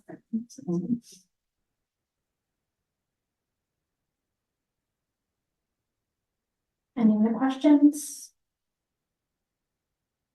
Then I guess we'll go to intermission.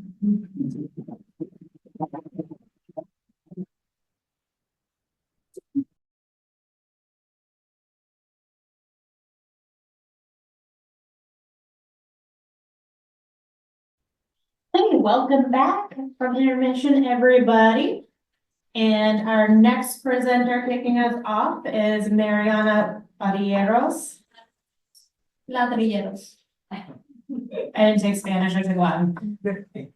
Mariana is a junior anthropology and archaeology major at Millersville University of Pennsylvania, located in Millersville, Pennsylvania. Her presentation is titled Mississippi Civil War Hospitals, Their Food Supply and the Transportation of it via Railroads.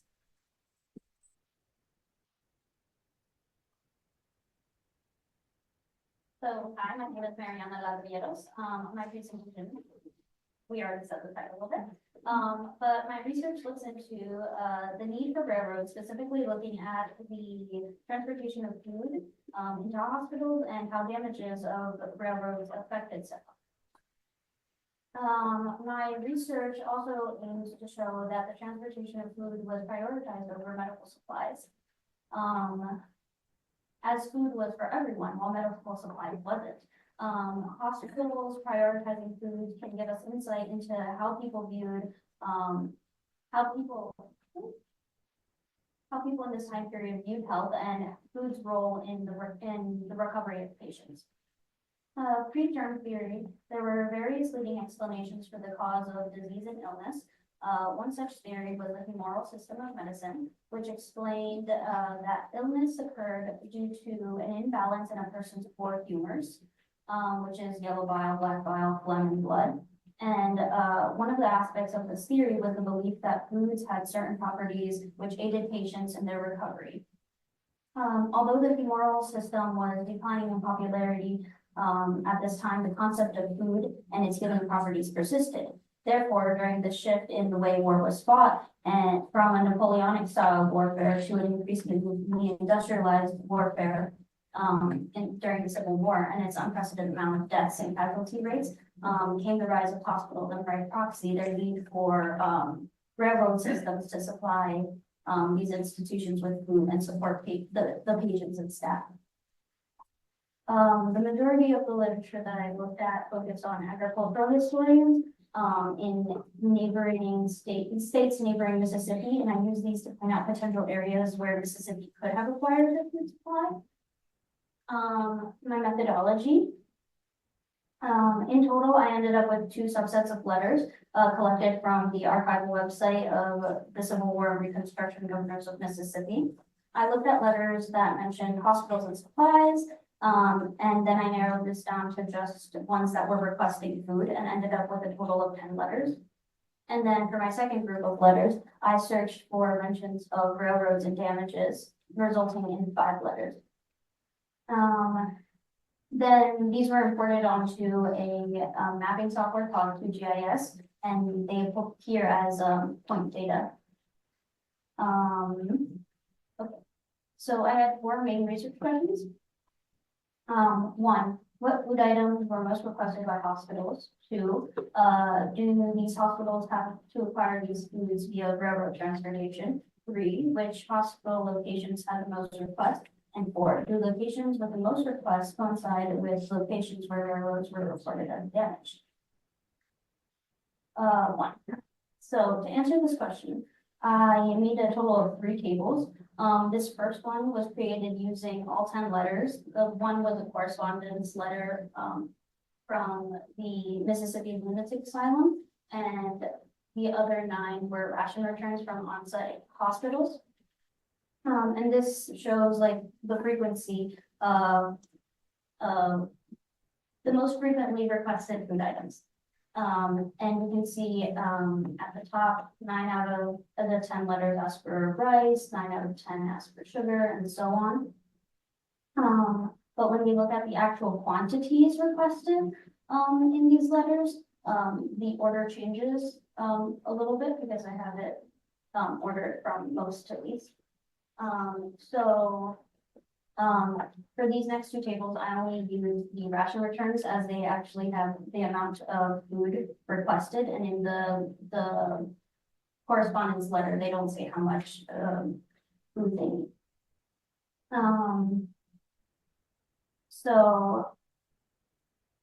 the way it's set up is we have our food items on the left and then our ration returns 1, 2, 3. And the number that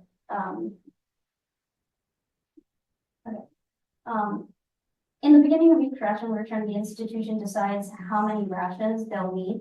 And this number is the maximum amount of rations that can be asked for each food item. So that number is the denominator in the fractions, while the numerator is how much is actually requested.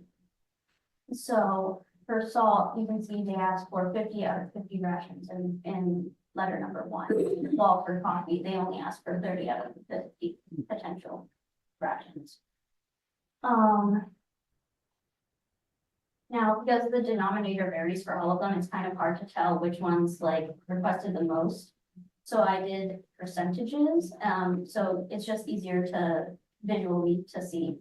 And overall, the 3 top commodities requested were salt, sugar, and rice. And I initially wanted to map all 3, but the census data that I used did not include salt. So I was only able to map sugar and rice.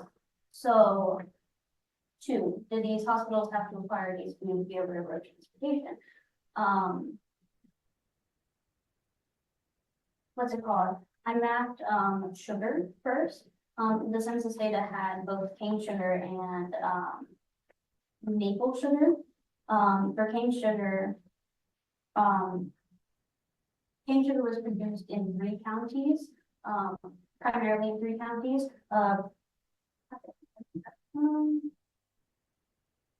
Primarily in 3 counties, producing about 526 pounds a year, while maple sugar was mainly produced in 2 counties, producing at most 100 pounds a year. So this is obviously not a very a highly produced crop within the state, and they needed to get their supply from somewhere else. One potential area for this was Louisiana, as during the Civil War, it was the largest cane sugar industry. And with the New Orleans, Jackson, and Great Northern Railroad, the importation of this commodity was very profitable. The railroad that I'm talking about is that vertical one that goes all the way up.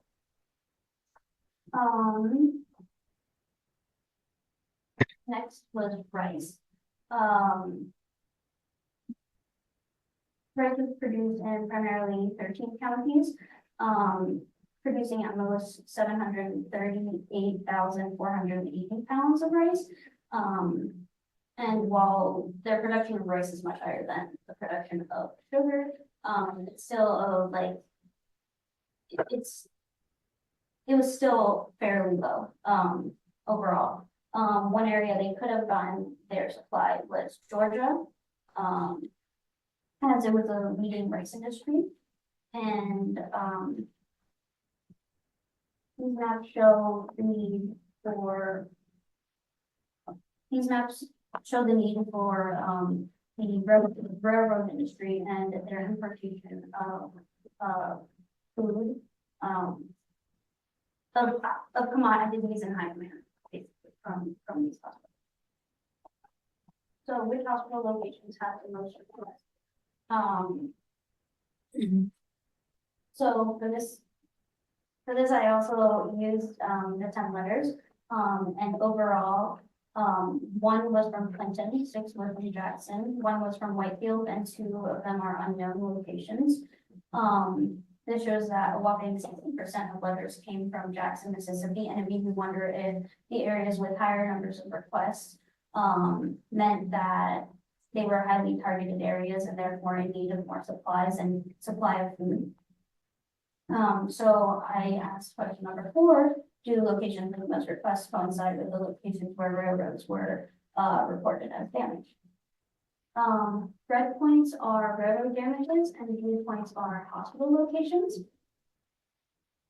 And looking specifically at Jackson, we can see that there was an attack on the railroad system. And this point was mapped after looking at 2 telegrams speaking about the same event.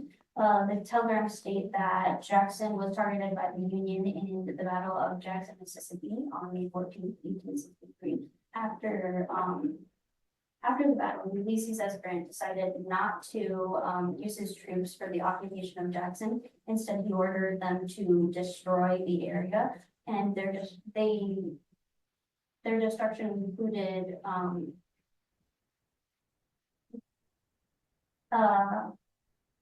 they destroyed cotton and textile factories, the foundry and machine shop, where steam engines were cast and repaired, depot buildings, which were like train stations, and the letter said that the Southern Railway was destroyed for miles.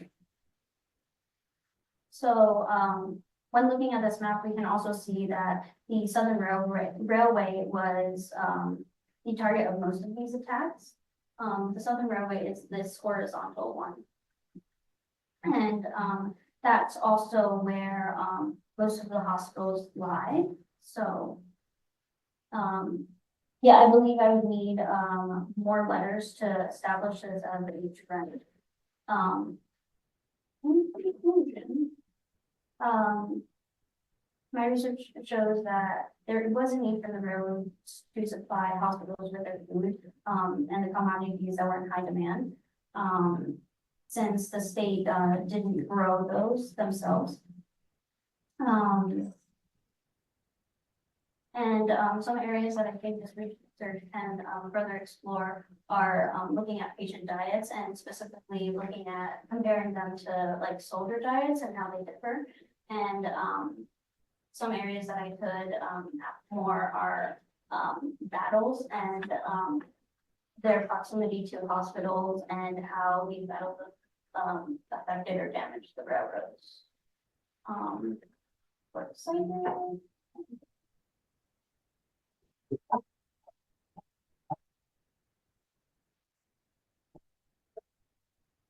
Questions?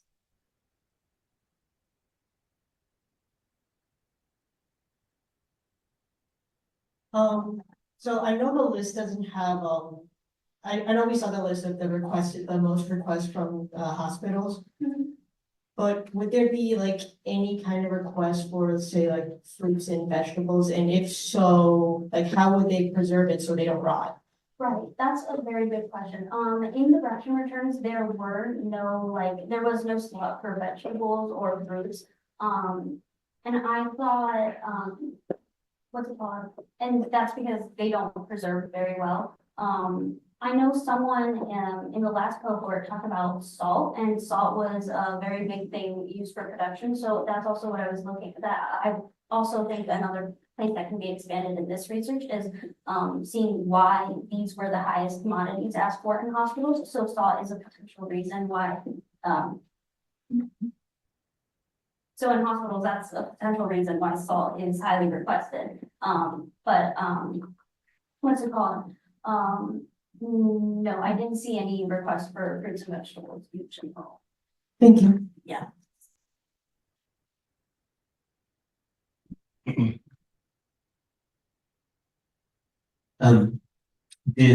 Were the letters themselves, did they explain why they were asking for certain foods? Because at the beginning of your presentation, you said this could maybe give us a glimpse into ideas of health.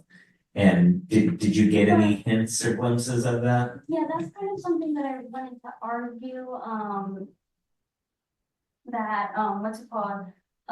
Because initially in my research, I wanted to look at like the supply of the transportation of medical supplies into hospitals, so like medicine or like tools needed. And the thing that I found really interesting is that I couldn't find anything like, hey, I need this. It was mostly like, hey, I need food. So I was trying to argue that potentially food was a higher priority than in transporting medical supplies. And what was your question again? Was it just a list of things they were asking for? Did they ever explain why they needed this stuff? I mean, we all know why somebody would want rice, but I'd be curious to know how they framed it. Right. Yeah. No, the ration returns is really just a list, and they do have at the end like comments or something. And some were like, this is for the patients or this is for our staff, but that's as far as they went. And in the, what's it called, in the one correspondence letter, from the asylum, they don't explain why they need this food. They say they request syrup, corn, and something else, and then they also requested cotton. But they don't say what they need it for. Yeah.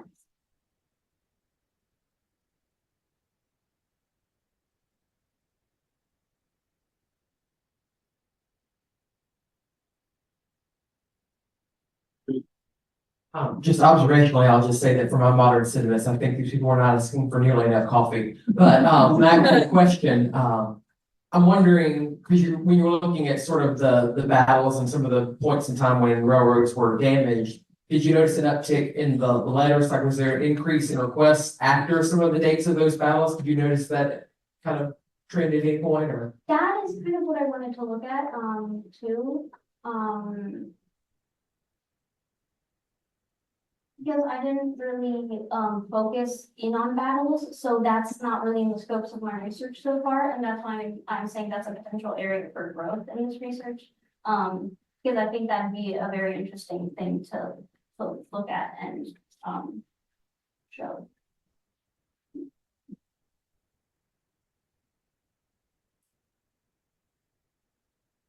So this is a really fascinating project, and I think there's a lot of room to expand it. So I was just going to point out a few things. I mean, I think one of the things that's difficult with this research is that food supplies don't correspond very well to state boundaries, right?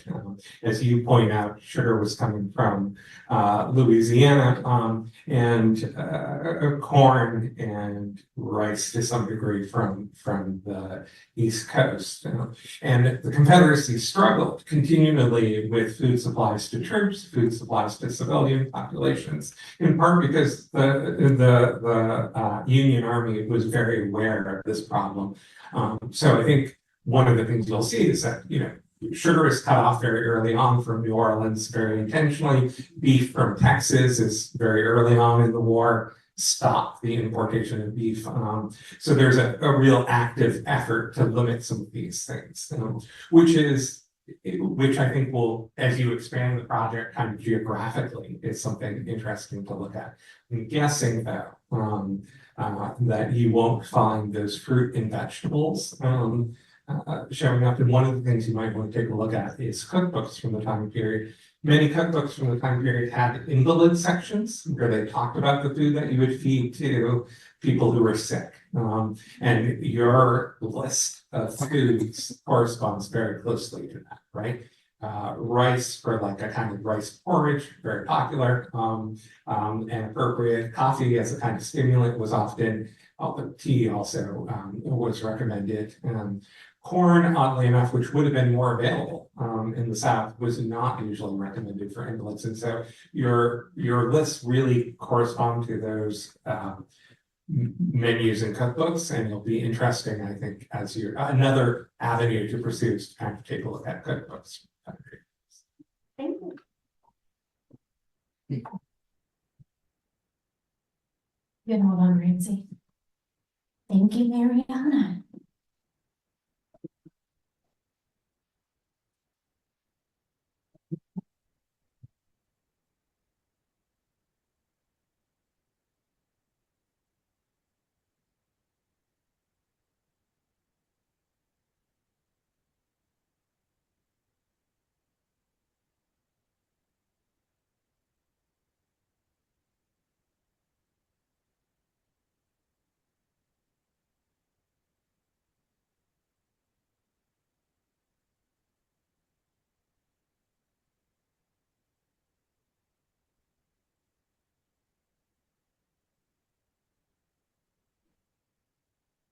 And our next presenter is Emily Bowe, who is a junior at Cornell University in Ithaca, New York.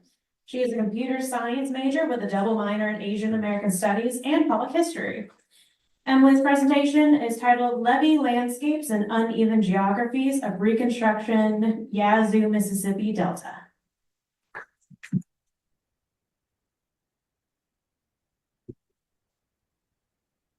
So hello everyone. Oh, let me actually get my.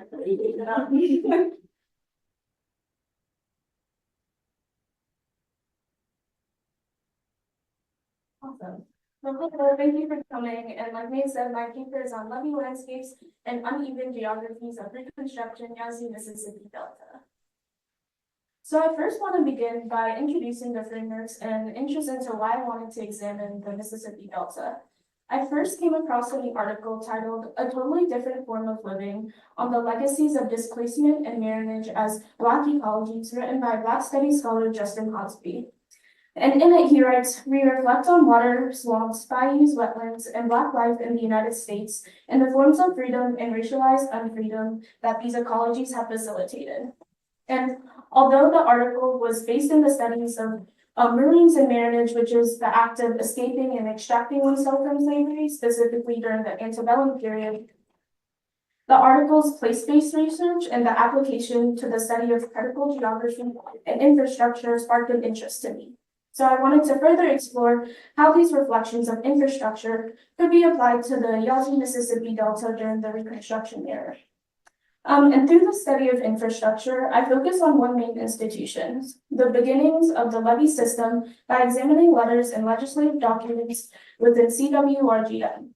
So, and I also wanted to kind of pinpoint where the Delta was. It's in between Memphis all the way to Vicksburg, and the map that I have up here is kind of a color-coded region of where the levee areas were, and it kind of shows like a lot of the importance of the levees within the Delta region. So kind of jumping back, I want to step back and give some historical context to the Delta. So in the 1860s, only about 10% of the Delta land had been cleared or inhabited. It was mainly forested wilderness. And then in the 1870s, there's an immense agricultural value in production in cotton, tobacco, sugar, and rice, and a rise in industrialization and railroads. And so I was particularly interested in the 1870s, late 1860s in regard to the last point on post-Civil War, with the rise of sharecropping, convict leasing systems, and these vagrancy laws that paralleled the growth of the built environment as well. And so my kind of broader main inquiry question was, how may we approach the Mississippi Delta through its burgeoning infrastructure, not as a neutral set of technologies, but as a socially and politically dependent force that greatly contends with the region's racialized landscape. And then I kind of made a more specific sub-question, and I first wanted to investigate what it meant by a racialized infrastructure, and to what extent does the labor exploitation of the levee system subvert or reproduce slavery during Reconstruction. And then moving on to my literature review, I first wanted to begin in exploring the scholarship based around the Delta, first broadly looking at the infrastructure and studies of Black geographies, then looking at specific articles to examine the research behind the levee system. And in looking at past scholarship on levees, I found a significant gap in the origins or the beginnings of levee camps during the late 1800s, or specifically during the years from 1865 to 1875. So for example, the two articles down in the levee camp section, although they're not inclusive of all the scholarship I looked at, I think they illustrate the gap that I'm pointing out, because the first one is based on slave escapes along the levee systems during antebellum and really connects it to the network of steamboats on the Mississippi River. And then the second article was where I found kind of the bulk of research on the levee camps and levee systems, because it was prominently investigated in Mississippi for intense labor and human rights violations during the early 1900s, where there was kind of this immense NCAAP investigation into labor exploitation. And then, of course, during the flood of 1927, where there was an immense environmental catastrophe as well. But then I found that the years of 1865 to 1875 had very limited scholarship. And some of the images on there, I kind of just want to give a visual representation of what these levee camps might have looked like, but they're more past the Reconstruction era. And so for my methodology, I use the CWRGM letters as my main archival source. And in it, I was able to look at a total of 61 letters. So first, I sought to organize the letters by my own curated tags. I made 4 main tags: levees, the Yazoo Mississippi, or 3 main tags: the levees, Yazoo Mississippi Delta, and then flooding and overflow relief. And I only included letters that talked about historical events, requests or demands, explanation of actions, or other legislative and legal documents. And then I excluded letters that only included a list of names or a list of supplies that were needed in the overflow relief. And so kind of continuing with the methodology, I took a 2-way approach. I wanted to first do a content analysis of my selected letters. And through this content analysis, I used the discussions of Black geographies from my literature review to kind of guide my thinking when looking at the letters. And then for my geographic analysis, I used the QGIS software to map letters overlaid on chosen variables of agriculture and economic value, which is from the census data that I got from Bucknell University. And then I also created an interactive web map.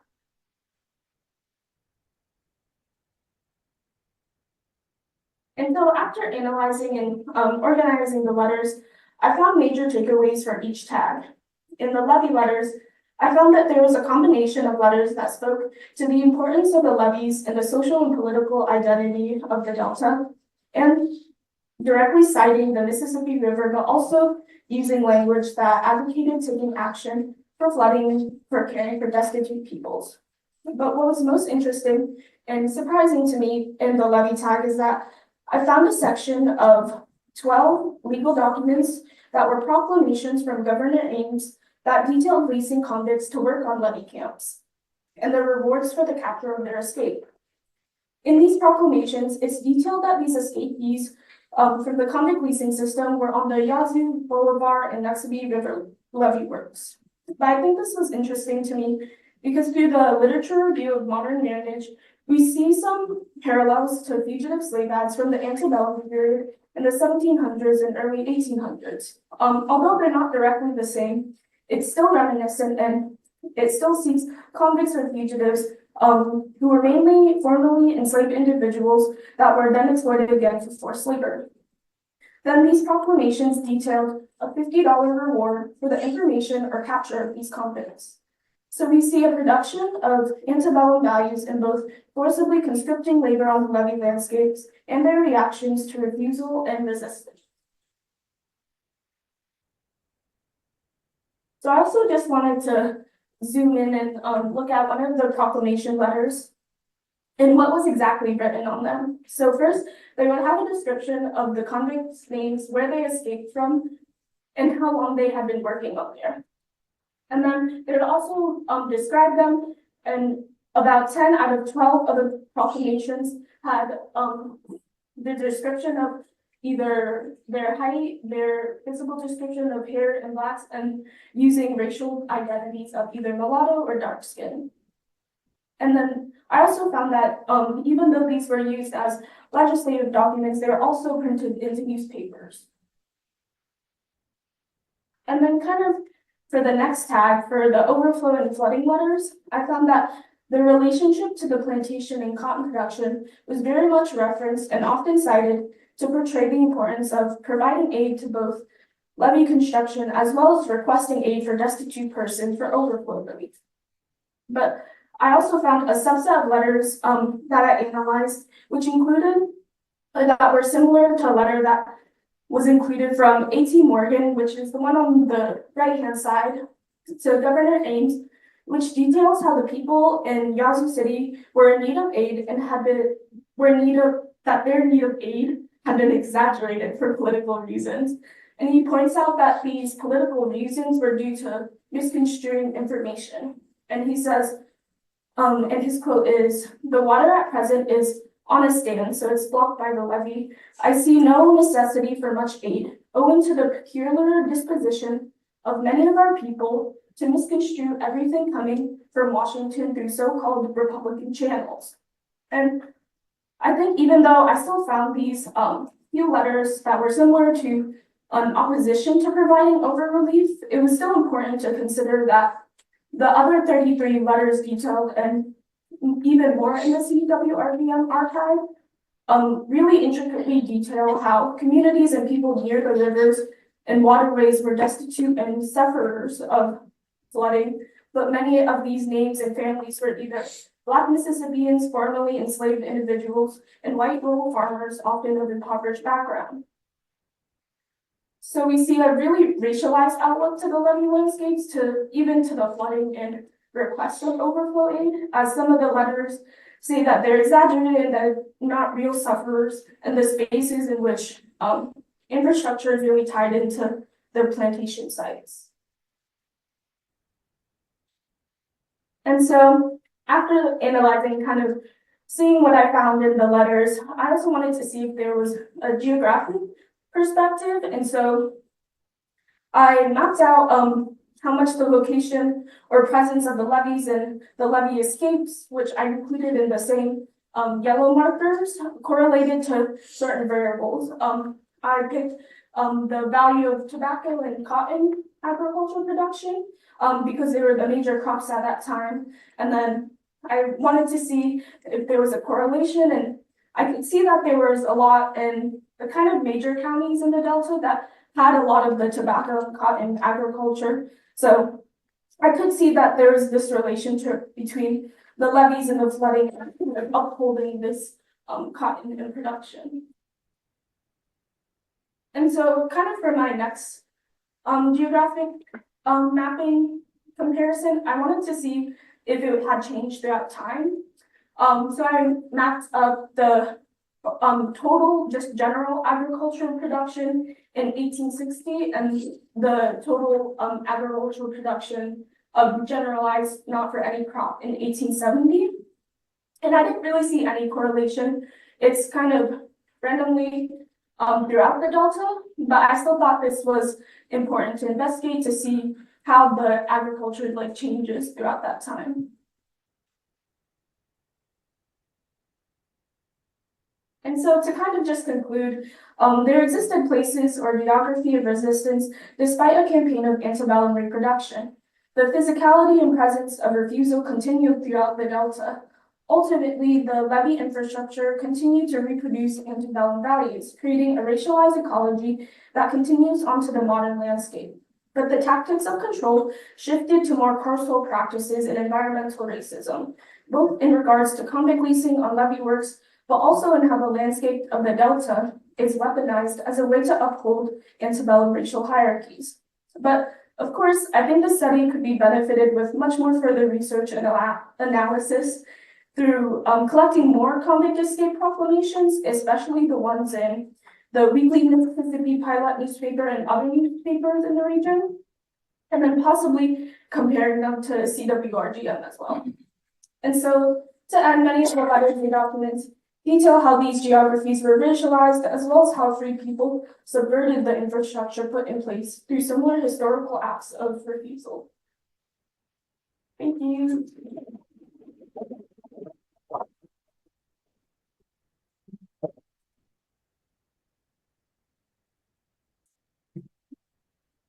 Questions?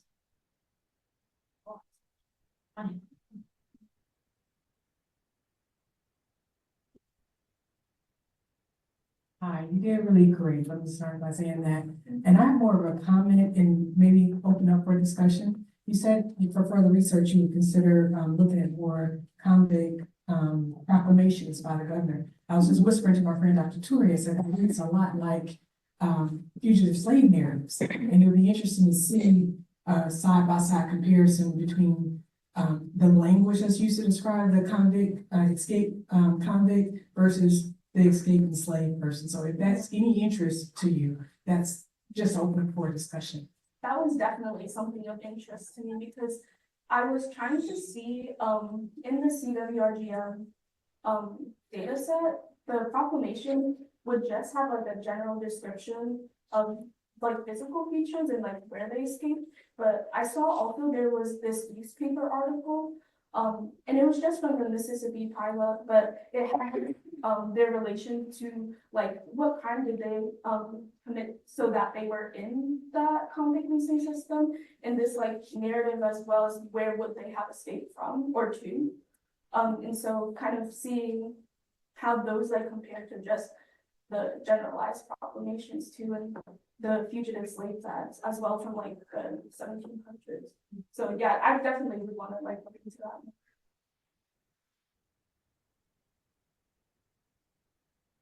Any questions?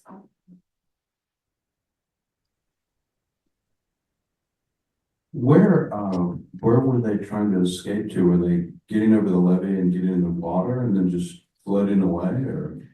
Oh, it didn't say the location, sadly, of where they escaped to. I think assume probably like outward, like from the Delta. But that's just an assumption. It's not really based in what I found in the letters. But hopefully if I do like look into the newspapers, they'll see where they think that this convict is escaping. Yeah, I was thinking at the time, the Delta would have been predominantly forested even as it was becoming clear. And so they could, people could probably slip out into the forest and use that as a route too. But yeah, interesting. Thank you. Thank you. Anybody else? Apologies if you mentioned this and I missed it, but were any of the documents actually written from laborers themselves, or did they tend to be proclamations and people complaining about the overflow and things like that?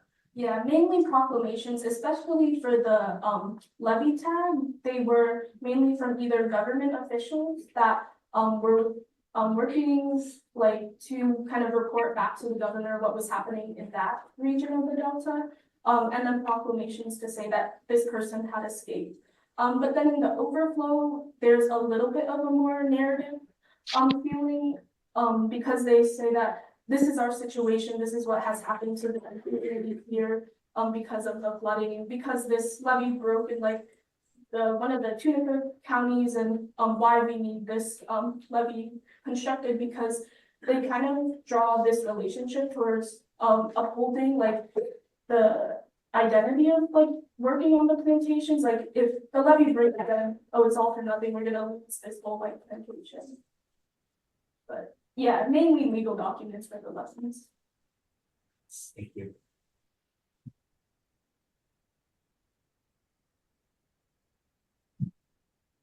Sorry, Emily, this is not a very well-formed question, very thought, but what kind of is interesting, I keep thinking about your ecology of the river systems. And what strikes me as potentially interesting is the way that there is this evolving government responsibility for levees, as opposed to just, Farmer Jones putting up a levee against the Mississippi, and the development of the convict labor system. And thinking about that, I think has tremendous potential here, particularly because it gets us thinking about the way in which government in the South, we often think of government kind of developing in the North in this period and its role evolving, but it's a really interesting way to look at a specifically Southern situation of government evolving. A lot of potential there, I think. Yeah, I definitely would want to look into that because I do want to revisit some of the scholarship around Black ecology because it's so rigorous too that I want to spend more time with it. And they do mention how like the political infrastructure of the government also kind of is like environmental landscape too. But thank you. Back one quick comment. Just thinking about this presentation and the earlier presentation about your convict leasing, and just sort of thinking about that.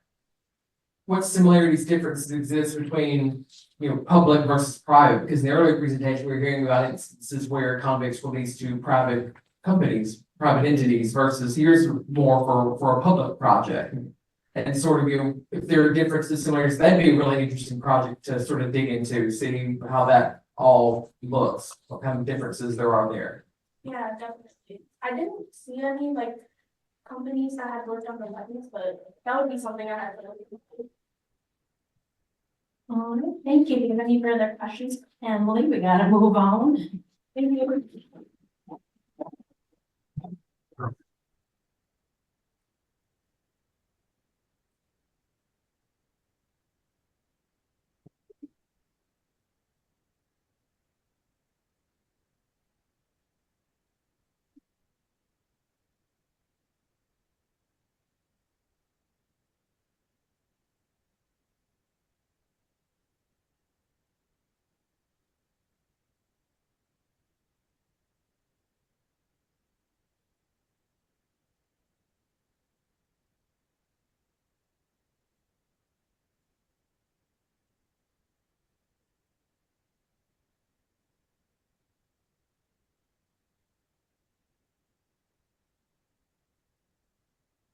All right, we're in the home stretch. 2 left. If we need to take a little stretch break, touch our toes or anything, are we okay? I know when I would like, can we get on with it? All right, our next presenter is Connor Sutton, who is a junior double major in history and political science and government with a Spanish minor at Millsaps College in Jackson, Mississippi.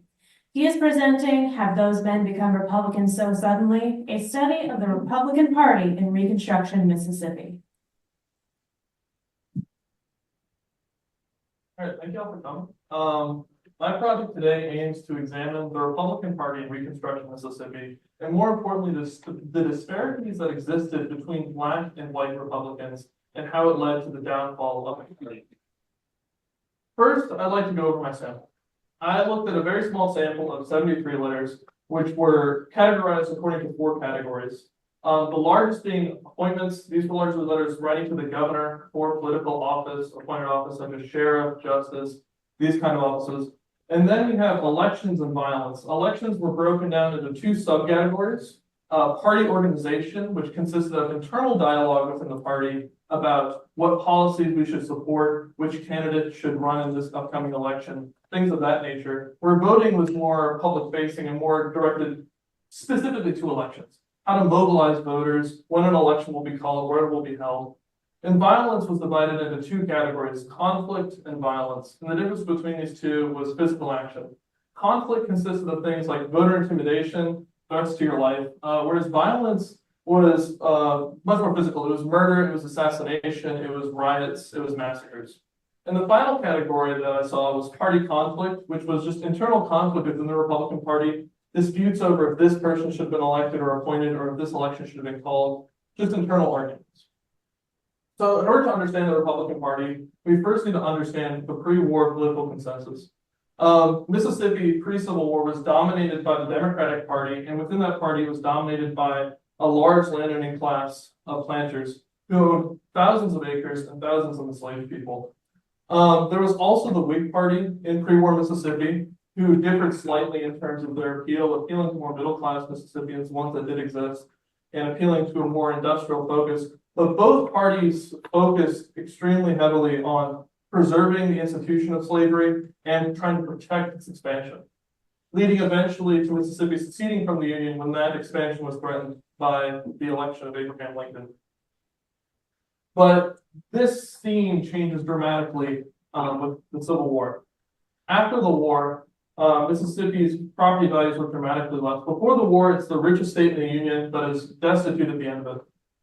Mainly because a lot of Mississippi's wealth was based on the fact that enslaved people were considered property. But once these people were emancipated, a lot of the property value that people would use as collateral for loans and things like that has now been freed without recourse.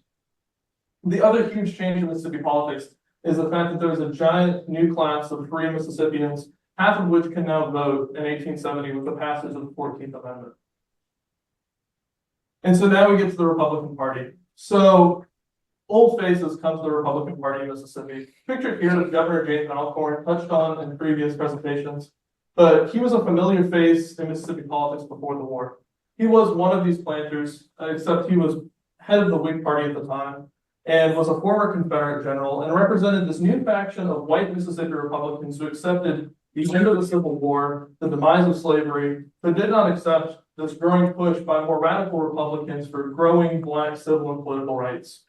And he comes to represent what is seen throughout a lot of these appointment letters of people who term themselves anti-war Whigs, people who were against the secession, but once it happened, did their patriotic duty and joined up to fight against the Union.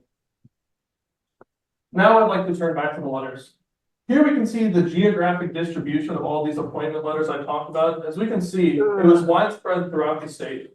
And it's important to understand the role these appointments played, as it was very different than the way appointments are today. At this time in Mississippi and across the nation, you saw a great expansion of what's called patronage, which is where Republican Party, the Democratic Party, any party in charge, but mainly the Republican Party in this case, would hand out government contracts, appointed positions to local party brokers and power dealers in order to ensure loyalty to the party. And so here we can see, it appears at first glance that this is a very widespread distribution of this patronage. And it's especially important in post-war Mississippi just due to the destitute nature of these people. These salaries that came with these offices were extremely hard to get, extremely important to people when there was so much economic devastation. And it's also important to note the local power that a lot of these had to either protect or harass local populations. But this breakdown doesn't work when you look at it racially. Although there's a large amount of letters in which the race of the writer is unknowable because they don't identify it, you can see just by comparing the white and Black populations, the apportionment of patronage was weighted very heavily to these white Republicans that I talked about earlier, with a lot of Black Republicans being cut out from the system almost entirely. But Black Republicans didn't sit idly by. Here we see a map of party organization compared with a map of the Black population of Mississippi. And we can see that a lot of organization takes part in either majority Black populations or in populations where the racial balance could be tipped by good political organization. And here's kind of a glimpse of what this organization looked like. It was extremely grassroots. Unlike other places and other times, the organization of the Republican Party in Mississippi was formed by local individuals who then write to the governor asking for supplies, asking for permission, asking for help to better organize, rather than a Republican Party official showing up at the county and trying to form a party of its own.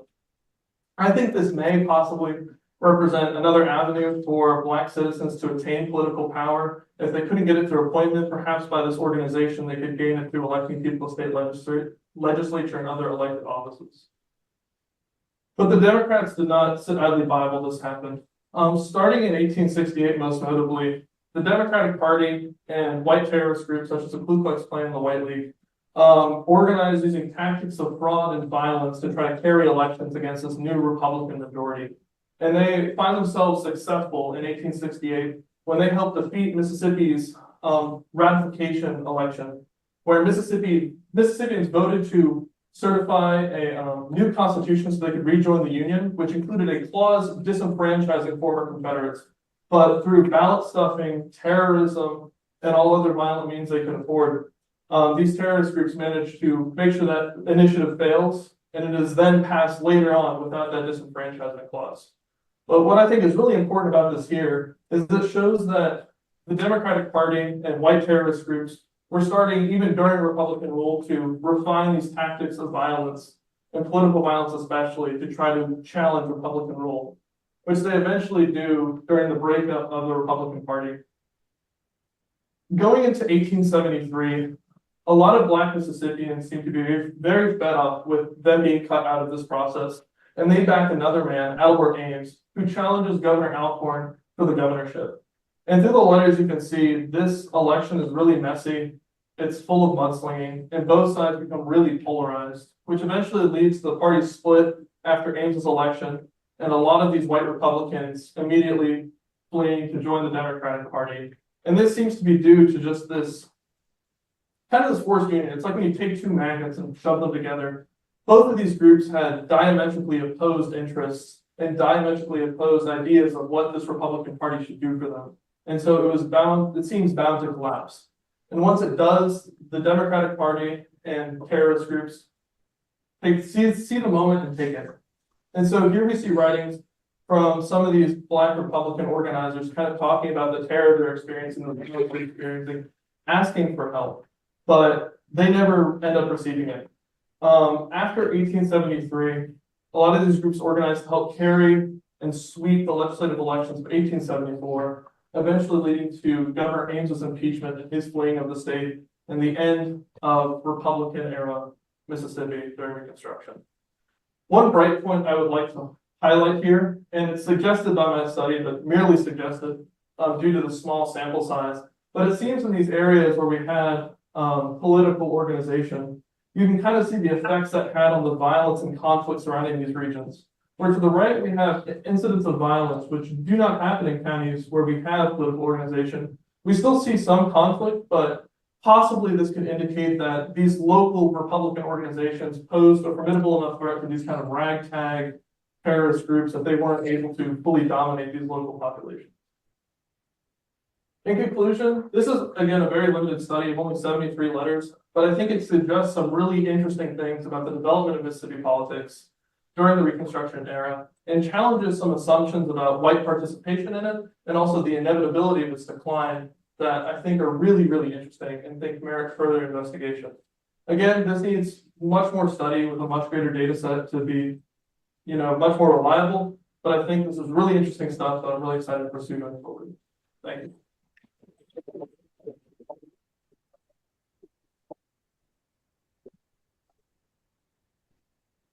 Questions for Colin?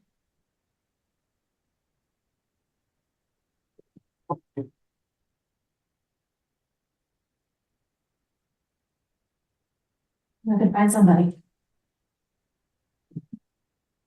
Could you go back to the last set of maps and explain those correlations a little bit better to us? Because I know you're pressed for time, but I didn't fully understand. Yeah, so here in the middle here, we have kind of, basically, this is the data set of all the appropriations, internal conflict and violence stripped out. So this is just political organization. And then I combined it with the letters about political violence, so murder, assassination, riots, and then political conflict, which included that data set over there, as well as incidents of voter intimidation, threats to officials, things that weren't physical violent actions. And the correlation that I see is that in these areas of organization, you do not see the violence, the massacres that you see in other places. You do still see some conflict, especially in this area, you do see a little bit here. But I think it possibly suggests that kind of in areas where you had Black citizens organized, that these kind of ragtag terrorist groups, which, weren't that strong and that big, they couldn't dominate these populations and kind of carry out this horrific acts because there was some kind of opposing group.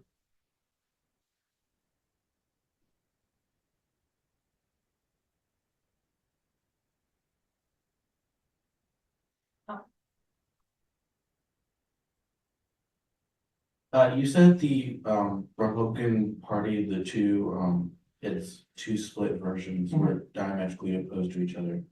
Despite being part of the same party, in what ways were they? The main ways they were opposed appears to be rhetorically, mostly by looking at what Ames and Alcorn both say about each other, about what they want for the party. A lot of these white Republicans led by Alcorn seem to really be focused on like allowing some improvement for Black citizens, allowing some limited rights, but they don't want them kind of challenging the status quo of kind of two tiers of citizenship. Whereas Ames, I don't know if I'm qualified to say he was like as egalitarian as like equality, but he was a lot more progressive in that regard. And so he advocated a lot more for expanding civil and political rights to Black Mississippians.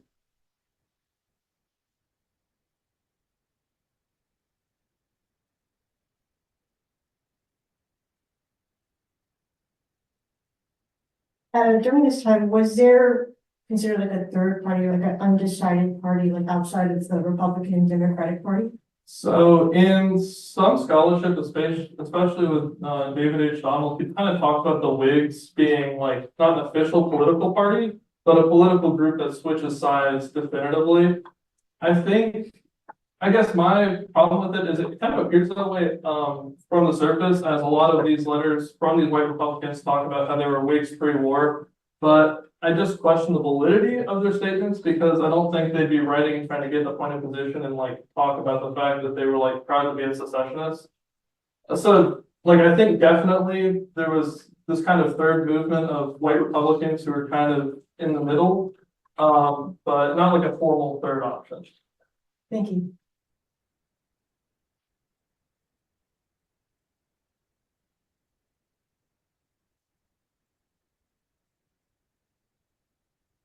And I know Mason this spoke on today's talk, but also seeing yesterday a little bit, I wish, could you talk a little bit more about the way in which patronage is so valuable and how it becomes restricted to this white Republicans? Because I do think you're onto something really important here, that we tend to think about the post-war period in terms of the vote and think, oh, that's great. Constitutional privilege, constitutional changes are allowing African Americans to vote.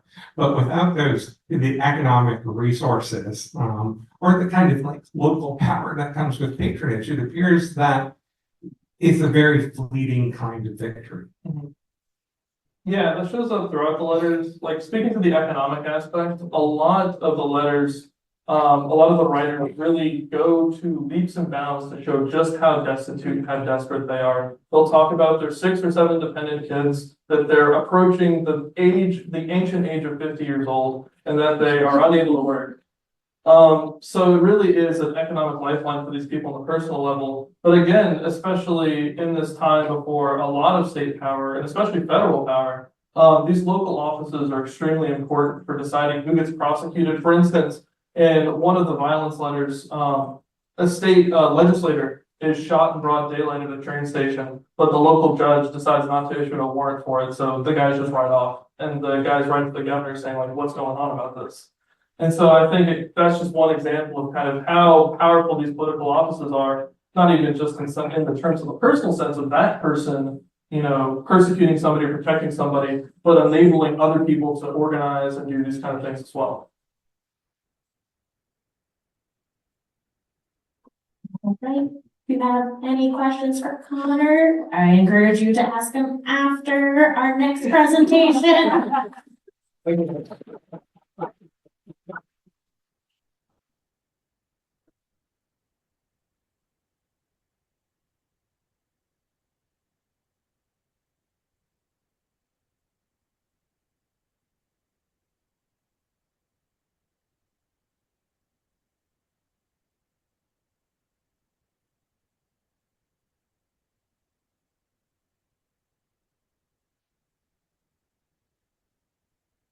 All right, and our last, but certainly not least presenter is Olivia Curtis, who is a rising sophomore at Mount Holyoke College in South Hadley, Massachusetts. Olivia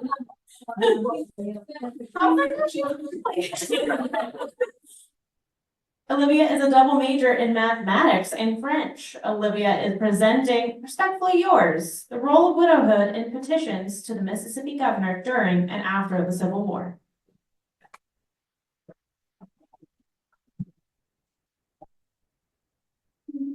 And thank you all for being here today. I'm looking forward to sharing with you my research on the role of widowhood and petitions to the Mississippi governor. My paper seeks to examine the role that widowhood played in requests to the Mississippi governor for aid and assistance. I argue that widowhood became a negotiation tool in the Deep South for women to procure government aid and public benefits. While much existing literature delves into the shifting gender expectations in the post-war context and how widows were affected by these changes, many works fail to address how widows served as active agents within this context of cultural shift and within the process of requesting aid from the government. And these works fail to draw a connection between the newfound power of widowhood and the shifting domestic and public spheres. In my paper, I argue that widowhood became a framework which transformed the domestic sphere into a site of public concern, as seen in the structure and content of widows' letters. I also seek to examine how the use of widowhood differed across class and racial lines, comparing information found in the letters with historian Brandy Clayburner's analysis of how Black widows access pension benefits. I relied on the Civil War and Reconstruction Governors of Mississippi collection as my primary source of letters, and I looked specifically at the tag marital status widows. I selected letters which ranged from the years 1861 to 1874, and I divided the selected letters into 3 categories: those written by widows, those written on behalf of widows, and requests for aid that were written by men specifically because they had a widow or widows who were dependent on them. I uploaded these into our mapping software, QGIS, using the latitude and longitude from the town in which the letter was sent. I also uploaded a data set from Bucknell University, which included 1860 census data. I looked at individual variables from this data set relating to agriculture and manufacturing, and I divided the values of these variables along the red color gradient, as you can see in these images. That way, when I created a map of Mississippi using one of these variables, the counties would be color-coded based on their values in these variables. I mapped the letters as points on top of these maps of Mississippi to visualize where there were clusters of letters in relation to the variables. I began the body of my paper by looking at the antebellum era into the post-war, and this was a societal context that was characterized by contradictory views of the role of government and in how aid should be extended to vulnerable groups in society. On one side, there was the popularization of the lost cause ideology, and this was a view of the war as having been fought by white men, not to defend slavery, but rather to protect and defend their dependents, specifically white women and children. This was directly rooted in antebellum notions of patriarchal and paternalistic protection, which was tied to a household structure of society, wherein male heads of household were at the top of society and were expected to extend paternalistic protection to those under their households, women, children, and enslaved workers. Widows belonged to this category of dependents, and they largely accepted aid and charity from individual domestic households rather than from public institutions during the antebellum era. Of course, this framework for extending aid was no longer possible after the war, given the massive loss of life and the growth in the population of widows that the war caused. And the government, both state and federal governments, largely had to step in to extend aid to those groups in society that needed it. One way of doing so was through the expansion of the pension benefit system through the Pension Bureau, which was in existence from 1832 to 1930. A pension is money that is paid to a person regularly who needs it for a living. For example, someone living in retirement, or in the case of a widow, it would replace the income that would have come from a deceased husband. The expansion of pension benefits may have been partly in response to letters that were written to the governor by citizens, including widows, in which they asked about pension benefits, how they might access those, and if they did in fact have access to them. This expansion of public benefits is some evidence of modernization attempts and movement towards a new style. However, they existed alongside the lost cause ideology, which was rooted in antebellum ideas and values. Within this post-war context, widows became empowered to seek government aid. They were valorized by society under the lost cause ideology as having sacrificed for the war effort and as being deserving of aid. And they also had wider access to public benefits under both state and federal governments. And so there were 2 forces that enabled them to leverage their widowhood in seeking aid from the government. This is clear in the table. As you can see, there were many more requests for aid during and after the war as compared with before the war, both letters written by widows and those written on their behalf.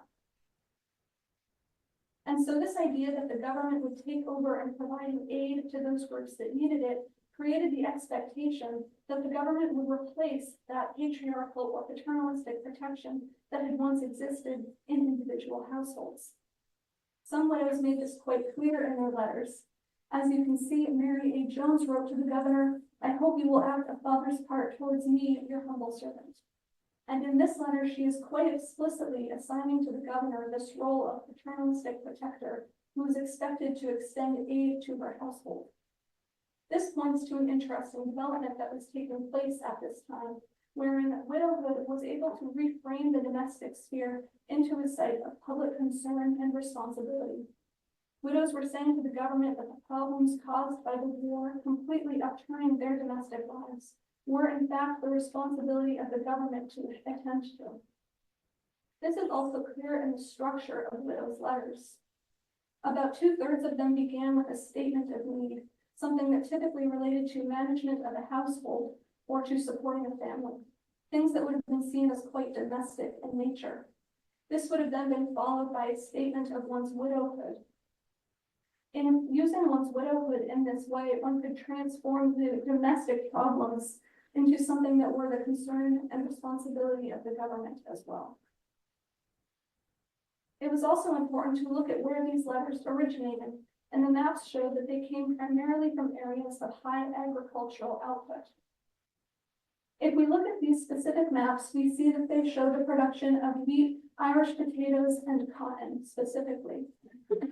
You can see in looking at the map for cotton that there are clusters of letters in the red counties, which are the ones with the highest production of cotton. There are fewer letters from regions where wheat and potato production was particularly high. This could be in part due to the nature of these crops. Wheat and potatoes are more subsistence crops. They could have been used to support a family during the war. Whereas if someone were to only produce cotton, a cash crop, they may have needed to rely on more assistance from the government in terms of materials and resources. This also points to an interesting class divide in the letters, most of which were written by wealthy white widows who lived on these cotton-producing plantations. This shows that there were more letters which came from wealthy widows and that they were able to leverage the unique networks that came from their wealth. White wealthy widows had more access to connections that they could leverage and certainly did leverage within their letters. However, leveraging one's network was not unique to white widows. In fact, it became increasingly important for Black widows as well, as is shown in historian Brandy Clay Brimmer's Claiming Union Widowhood. In this book, she describes the development of what she calls a grassroots pension network. This network, which formed in Black communities, was made up of Black widows, the families of Black veterans, and professional Black claims agents. And its purpose was to share education and knowledge about the U.S. Pension Bureau and about its policies so that Black citizens could negotiate their claims and pensions. Black widows had to balance their own cultural conceptions of marriage, widowhood, and motherhood with the expectations and limitations placed on them by the U.S. Pension Bureau. And they did so through this grassroots pension network within their communities. And this shows that widows across class and racial lines were able to leverage their networks in accessing aid from the government, but they did so in different ways, with wealthy white widows relying more on direct petitions to the governor, and Black widows relying on these community networks that formed. I recognize that I am speaking about two separate frameworks for aid, both state governments and federal pensions. However, the argument still stands that wealthy white widows were able to access state and federal aid through direct petitions to the governor, whereas Black widows relied more on these community networks to access more primarily federal aid, whereas white widows relied on state and federal aid, writing to the governor perhaps about federal pensions. Moving forward, it would be useful to continue to analyze the CWRGM letters, which continue to be digitized and preserved today. It would also be important to look outside of Mississippi to see if these patterns and trends continue across the Deep South, as well as to develop a more comprehensive view of Black widowhood through primary source documentation by Black widows, such as correspondence within the grassroots pension network, since few of the CWRGM letters that I analyzed were written by Black widows.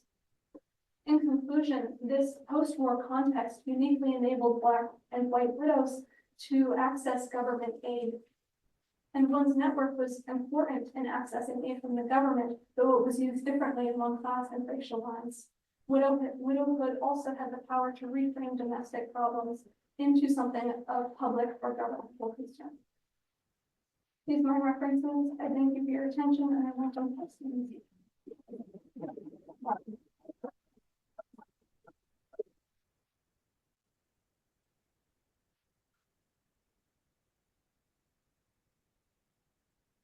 Hi, that was close to my face, I'm sorry.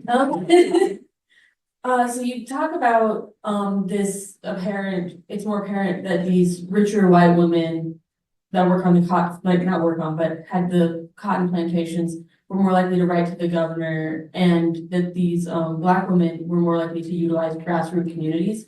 What about these middle-class white women who maybe weren't cotton growing or plantation owners?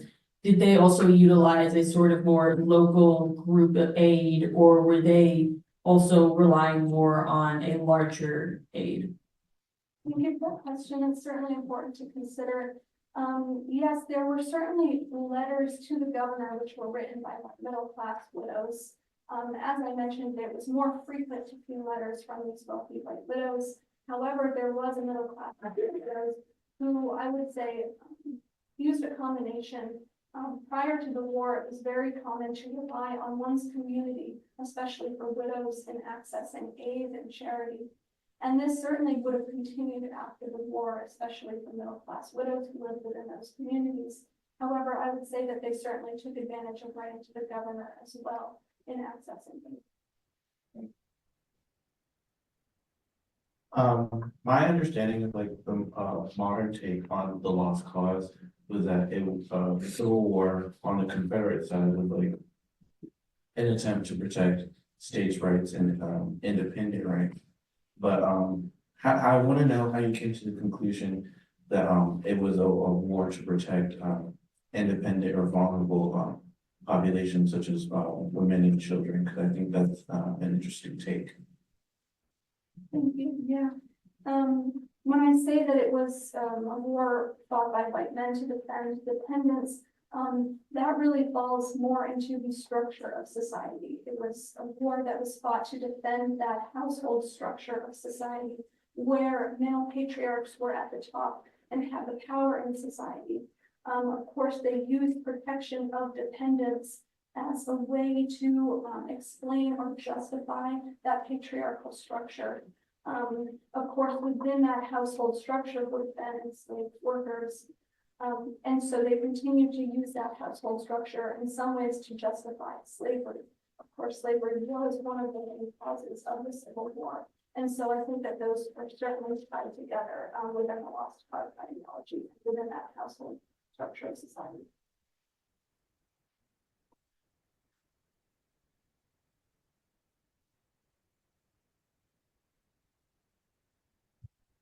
So one of the interesting things you see sort of during and after the American Revolution is that during the revolution itself, you see women sort of taking on a more prominent role in managing households, managing farms, for example, because the men are off at war. So the women have to take up to those roles. And you see that shift sort of in their mentality where early on you'll see letters where they'll say, our farm is doing well to my farm is doing well. That sort of sense of agency. And there's some real effort after the war to sort of try to retain some of those additional privileges that ultimately ends up largely being unsuccessful. And so what I'm wondering here is it sounds like you don't see that same thing, at least with the Civil War and with a lot of these letters.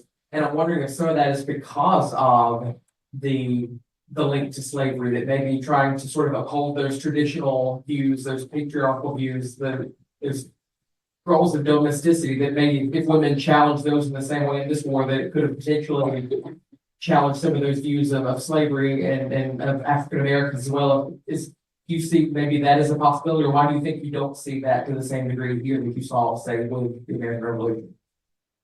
That's an interesting point that you pointed out. I think perhaps one of the reasons you might not see that to some extent would have been because of that idea of domesticity. And widows certainly did appeal to that in their letters in some ways. Relying back on that idea that women were supposed to accept protection and aid from men in their lives, in that idea, that Southern ideal. And so I think that in some ways widows would continue to rely on that in the post-war context. in their letters to the governor. And it's evidence of that sort of contradictory post-war context where they were explaining their own points of view, their own needs for aid. However, they were also relying on that culture. One last question back here.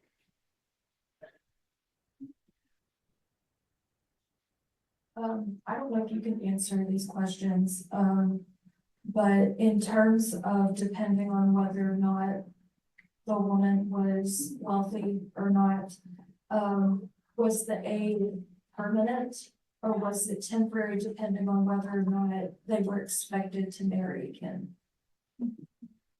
That's an interesting idea that wasn't something that I explored very much within this project. It's not something that I found a lot of attention drawn to within the letters. However, it was something mentioned in other things that I've read on this topic. Of course, after the Civil War, the population of widows was so different from before the war. It was much more younger women who had families to support. And so I think that requests for aid certainly differed along those lines.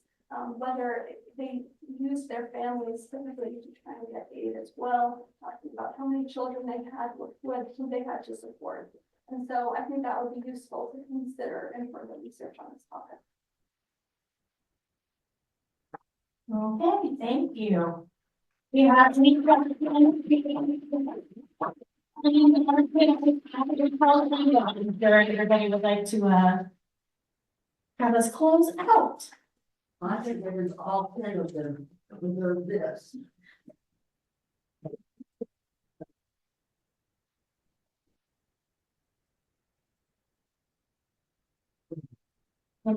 Professor LeBeau, you'll come up and close us.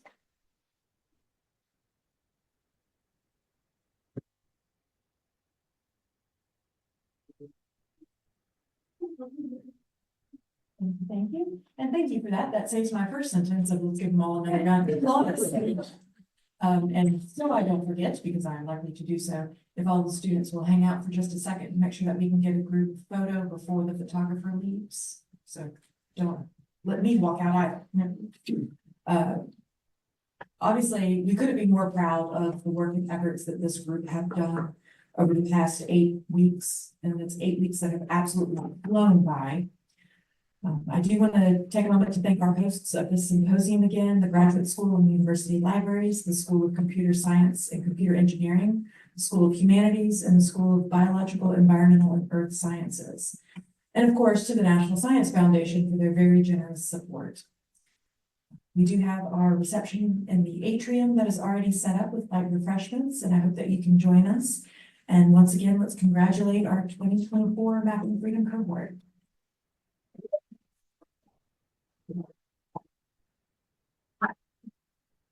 Hopefully we will see you all back here again, same time, same place next year.